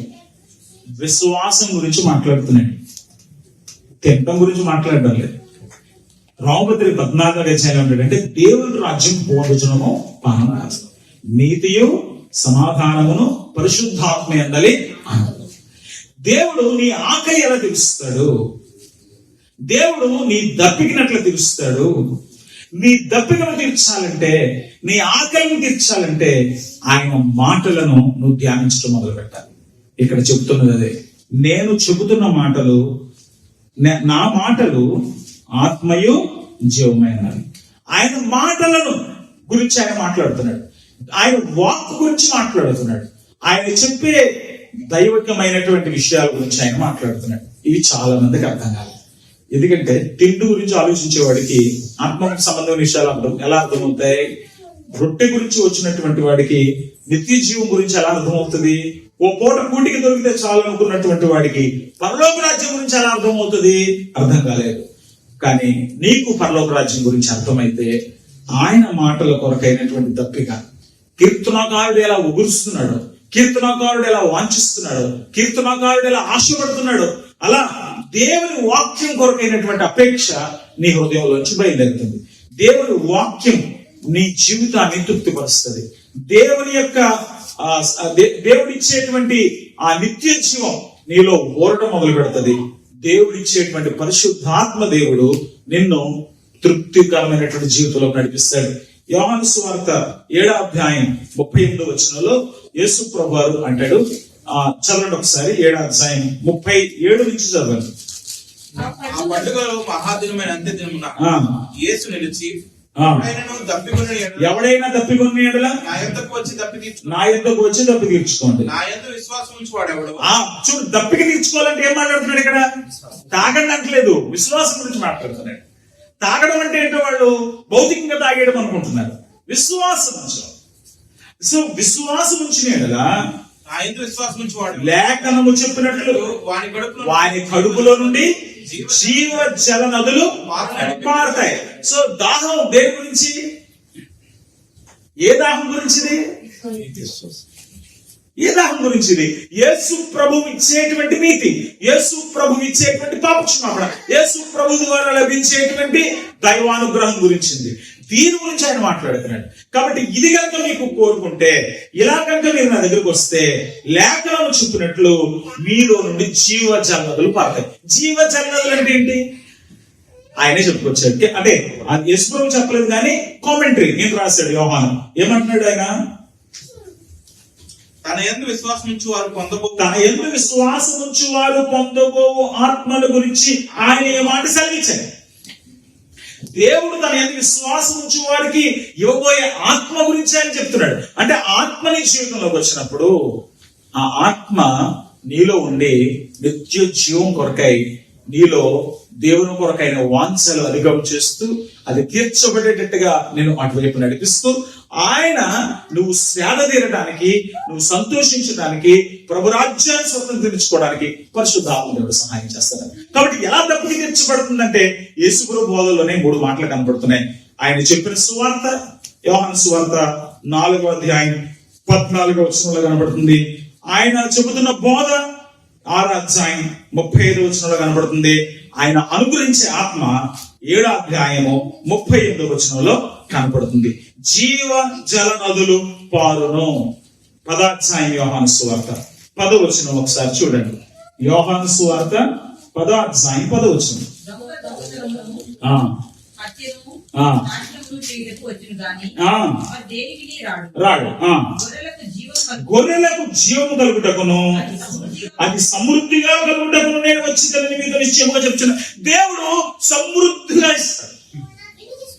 ఆ జీవాన్ని సమృద్ధిగా ఇస్తాడు. ఆ అపేక్షలను ఆయన తీరుస్తాడు. కానీ ఆ వాంఛ నీలో ఉండాలి. నీతి కొరకైన ఆకలి దప్పికలు. దీనికి హిస్టారికల్ గా మాట్లాడితే చాలా పెద్ద సబ్జెక్ట్ ఉంది. మొదటి నుండి కూడా దేవుడు నీతి నివసించాలని కోరుకున్నాడు. మొదటి నుండి కూడా న్యాయం జరగాలని కోరుకున్నాడు. కానీ ఆ నీతి న్యాయములు మొదటి నుండి కూడా దారి తప్పుతూనే వచ్చాయి. నీతి న్యాయం, సడక, మిస్పాట్ అనే 2 పదాలు చాలా కీలకమైనవి బైబిల్లో. అది ఒక సెపరేట్ సబ్జెక్ట్. అది ఒకవేళ చెప్తే మీకు ఏమన్నా అర్థమవుతుందేమో నాకు తెలియదు. కానీ నీళ్లు ఊరాలి అంటే, ఓ బావిలోంచి నీళ్లు ఊరాలంటే మీకు ఎవరికైనా తెలుసో తెలియదో నాకు తెలియదు. బావులు చూసారో లేదో నాకు తెలియదు. బావుల్లోంచి నీళ్లు ఊరాలంటే నీళ్లు చేదాలి. నీళ్లు చేదకపోతే నీళ్లు ఊరవు. నీళ్లు ఊరడానికి కింద ఏదైనా అడ్డులు ఉన్నాయనుకో నీళ్లు ఊరవు. అప్పుడు ఏం చేస్తారంటే బావుల్లో ఉన్న మట్టి తప్పిస్తారు. తెలుసా మీకు ఎవరికైనా? బావుల్లోంచి కొన్ని తలకాయలు అవునని ఊపిని, కొన్ని తలకాయలకి ఏమీ తెలియట్లేదు. ఎందుకంటే వీళ్ళు చదువుకొని కాలేజీలకు వెళ్ళి సీటుల్లో పెరిగారు కనుక బావుల గురించి తెలియదు. కానీ బావుల్లోంచి నీళ్లు ఊరాలంటే బావుల్లో చేరుకున్నటువంటి చెదారమంతా తీసేయాలి. అది తీసేసి నీళ్లు తోడుతా ఉంటే మంచి నీళ్లు ఊరుతా ఉంటాయి. నీ జీవితంలో దేవుడు నేను తృప్తిపరచాలి అనుకున్నప్పుడు దేవుని వాక్యం గురించినటువంటి అపేక్ష నీలో రోజు రోజుకి అధికమవుతుంటేనే ఆ జీవజలాలు ఇంకా బయటకు వస్తా ఉంటాయి. ఆ జీవజలాలు ఎవడు తోడతాడు? నీళ్ళు ఎవడు తోడుకుంటాడు? ఇప్పుడంటే ట్యాప్ ఇప్పుతున్నారు. పూర్వకాలం నీళ్లు తోడలేక చచ్చివాడు, కింద బావిలోంచి నీళ్లు తోడేవాడు. కొన్నిసార్లు ఏముండదంటే ఆ బావి పైన ఇలా ఉండి అక్కడ ఒక జాలీ లాంటిది ఉండేది, గెలక, దానికి తాడు ఉండేది, లాగడమే. భలే ఈజీగా నీళ్లు తోడేవాళ్ళు. కానీ కొన్ని బావుల్లో నీళ్లు ఎంత బాగుంటాయి. ఒక రోజున హైదరాబాద్ లో చచ్చి అంత దాహంలో ఉన్నాను నేను. డబ్బులు డ్రింకులు కొనుక్కోవడానికి నా దగ్గర డబ్బులు లేవు. నడుచుకుంటూ వెళ్తున్నాను. మూసినది పైనుంచి ఒక నది ఉంది, వెళ్తున్నాను. అప్పుడు అడిగాను, బాబు నీళ్ళు ఎక్కడైనా దొరుకుతాయంటే, ఆ బ్రిడ్జ్ కిందకి దిగంటే కింద ఒక మసీదు ఉంది, అక్కడ నీళ్లు దొరుకుతాయంటే చర్చి చేయడం ఆ మసీదు కిందకి వెళ్ళాను. కిందకి వెళ్ళాక అక్కడ ఒక బావి ఉంది. ఆ నీళ్లు తాగాను. ఎప్పటికీ దాని రుచి నేను మర్చిపోలేను. కమ్మగా పంచదార వేసినట్టు నా నీళ్లు. ఆ నీళ్ళు అంత కమ్మగా ఉంటాను. నిజంగా నీళ్ళు రుచి తెలియదుగా నేను చచ్చి అంత దాహంలో ఉన్నాను. కాబట్టి కొన్నిసార్లు ఆ నీటికి రుచి ఎందుకు వచ్చిందంటే వాళ్ళు ఆ నీటిని బాగా వాడుతున్నారు. నువ్వు దేవుని వాక్యంలో ఎదగాలి అంటే నువ్వు వాక్యంతో అనుబంధం పెంచుకోవాలి. అప్పుడే నీ దాహార్తి తీరుతా ఉంటుంది. భక్తి ప్రపత్తులతో కూడినటువంటి జీవితం ఆరంభమైన తర్వాత దైవ స్వభావం వల్ల ఏర్పడే వరకు ఆ జీవితంలో ఉన్నటువంటి ఆశలు, ఆకలి, ఆరాటం ఆగిపోకూడదు. పర్లేదులే నేను అందరిలాగా అబద్ధాలు అంటా, పర్లేదులే నేను అందరిలాగా మోసం చేయట్లే, పర్లేదులే నేను అందరిలాగా కాదు నా దశభాగం ఎత్తున్నాను, పర్లేదులే అనుకున్నవాడు ఇంకెప్పటికీ అడగడు. కానీ నా మాటలో, నా చూపులో, నా ప్రవర్తనలో నన్ను చూచిన వాళ్ళు యేసుక్రీస్తును చూడగలుగుతున్నారు. నన్ను చూసినటువంటి వాళ్ళు ప్రభు దగ్గరికి రాగలుగుతున్నారా? నన్ను చూసినటువంటి వాళ్ళు దేవుని ప్రేమను అనుభవించగలుగుతున్నారా? నన్ను చూసిన వాళ్ళు ఏం చూస్తున్నారు అన్న ఆలోచన వస్తే కనుక, ప్రభా నన్ను ఇంకా మార్చునైనా, ఇంకా నేను మారాలి ప్రభా, ఇంకా నేను మారాలి ప్రభా అనేటువంటి అపేక్ష అధికమవుతుంది. 2 పేతురు 1వ అధ్యాయం 4వ వచనం. 2 పేతురు 1వ అధ్యాయం 4వ వచనం. మీకు కృపయు సమాధానము విస్తరించును గాక. మీకు కృపయు సమాధానమును విస్తరించును గాక. ఆ మహిమ ఆ, గుణాతిశయములను ఆ మహిమ గుణాతిశయములను బట్టి ఆయన ఆయన మనకు అత్యధికములను అమూల్యములైనటువంటి వాగ్దానములను అనుగ్రహించెను. దురాశను అనుసరించి దురాశను అనుసరించడం వలన లోకమందున్న భ్రష్టత్వమును మీరు తప్పించుకొని దైవ స్వభావమందు పాలివారవుటకు వాటిని అనుగ్రహించాడు. ఎందుకు ఇచ్చాడంటే వాక్యం? ఇక్కడ వాగ్దానాలు అంటే మనం ఆ సంవత్సరం మొదట్లో తీసుకునే వాగ్దానాలు అనుకుంటారు, అది కాదు. వాక్యము ఎందుకు ఇచ్చాడు ఆయన? దైవ స్వభావమందు, దైవ స్వభావంలో పాలివారు అవ్వాలి. దైవ స్వభావం మీలో రావాలి. నిన్ను చూసినవాడు దెయ్యం ఇలాగ ఉన్నదా అనకూడదు. మొహం చూసి దెయ్యం అనుకుంటారు కొంతమంది. దెయ్యం కాదు, మన బతుకు దెయ్యంలాగా ఉండకూడదు, దేవుడిలాగా అనే మాట రావాలి. ఎఫెసీ పత్రిక 4:11 క్రీస్తునకు కలిగిన సంపూర్ణతకు సమానమైన సంపూర్ణత గలవారము. అంతేనా? మీకు బోర్ పడేస్తుంది నాకు తెలుసు, నేను ఆపేస్తాను, నా టైం అయిపోయింది. క్రీస్తు కలిగిన పరిపూర్ణత, క్రీస్తు స్వభావం నీలో ఏర్పడాలి. అది నీకు ఉండాల్సిన దాహర్తి. అది ఏర్పడే వరకు నీకు ఆగదు. ప్రభువా నా పాపం క్షమించాను, రైట్, అమ్మయ్య దేవుడు నా పాపం క్షమించాడు, పోద్ది అక్కడ. దేవా నాకు ఉద్యోగం రావాలైనా వచ్చేసింది, పోతుంది అక్కడతో. కానీ నీ స్వభావం నాలో ఏర్పడాలనైనా, నేను నీలా మారాలనైనా, నా మాటలు ఏంటి, నా చూపులు ఏంటి, నా ప్రవర్తన ఏంటి, నన్ను చూసిన వాడు నేను చూడలేదు ప్రభువా. యేసుప్రభులా కాషాయి వాళ్ళు అదే ఎర్ర బట్టలు వేసుకుని జుట్టు పెంచుకొని గడ్డం పెంచుకుంటే ఫోటోలు తీస్తారేమో తప్ప నిన్నులో క్రీస్తుని ఎవరో చూడటం. క్రీస్తుని చూడాలి. క్రీస్తుని ఎలా కనపరుచుతాం మనం? ఎలా కనపరుచుతాం? క్రీస్తు స్వభావాన్ని కలిగినప్పుడు, దేవుని స్వభావాన్ని కలిగినప్పుడు. కాబట్టి దాని కొరకు ఇక్కడ ఏమంటున్నాడు? దేవుడు మనకి ఏమి ఇచ్చాడంట? అత్యధికములను అమూల్యమైనటువంటి వాగ్దానాల్ని అనుగ్రహించాడు. కాబట్టి వీటిని నువ్వు అమూల్యమైనగా ఎంచుకున్నప్పుడు మిగతావన్నీ పెంటలాగా ఉంటాయి. ఫిలిప్పీ 3:11 లాగా. మనలో మస్టు సామెతల గ్రంథం 25:4 ఒకసారి చూడండి. సామెతల గ్రంథం 25:4 ఇస్తారా? నేను చదివేసుకోను. వెండిలోని మస్టు ఆ, తీసివేసిన ఎడల ఆ, కుటుంబ వేయువాడు ఆ. పాత్ర ఎత్తి సిద్ధపరచును. వెండికి మస్టు ఉంటే దానితో ఏమీ చేయలేడు.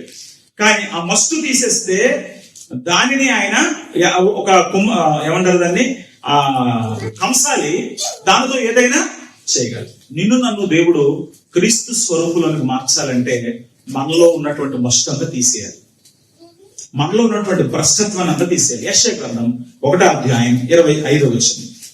యెషయా గ్రంథం 1:25.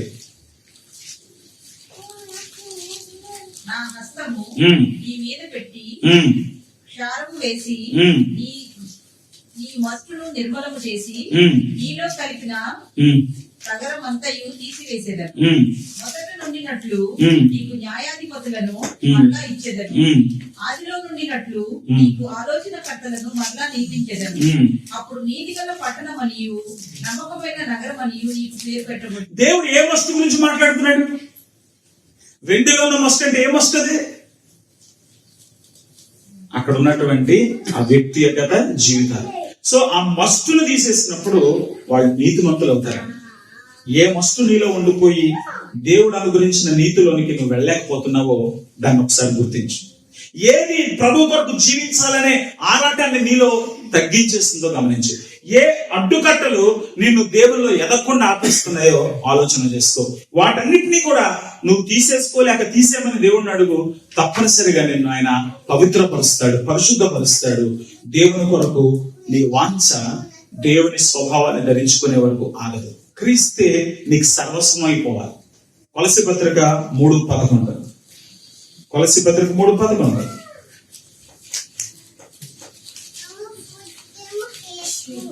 కొలసి పత్రిక 3:11. ఇట్టి వారిలో గ్రీసు దేశస్థుడని చదవండి అమ్మా, పర్వాలేదు. గ్రీసు దేశస్థుడని యూదుడని ఉమ్, భేదం లేదు. ఉమ్. సున్నతి పొందుటయని ఉమ్. సున్నతి పొందకపోవుటయని భేదం లేదు. ఒకసారి కొంచెం పైన చూద్దామా. ఒకరితో ఒకరిని అబద్ధమాడు యాలేదుగా ప్రాచీన స్వభావం దాని క్రియలతో కూడా మీరు ప్రతిదించి జ్ఞానం కలిగినట్టు దాన్ని సృష్టించిన వారిని పోలిక చొప్పున నూతన పరచబడుచున్న నవీన స్వభావం.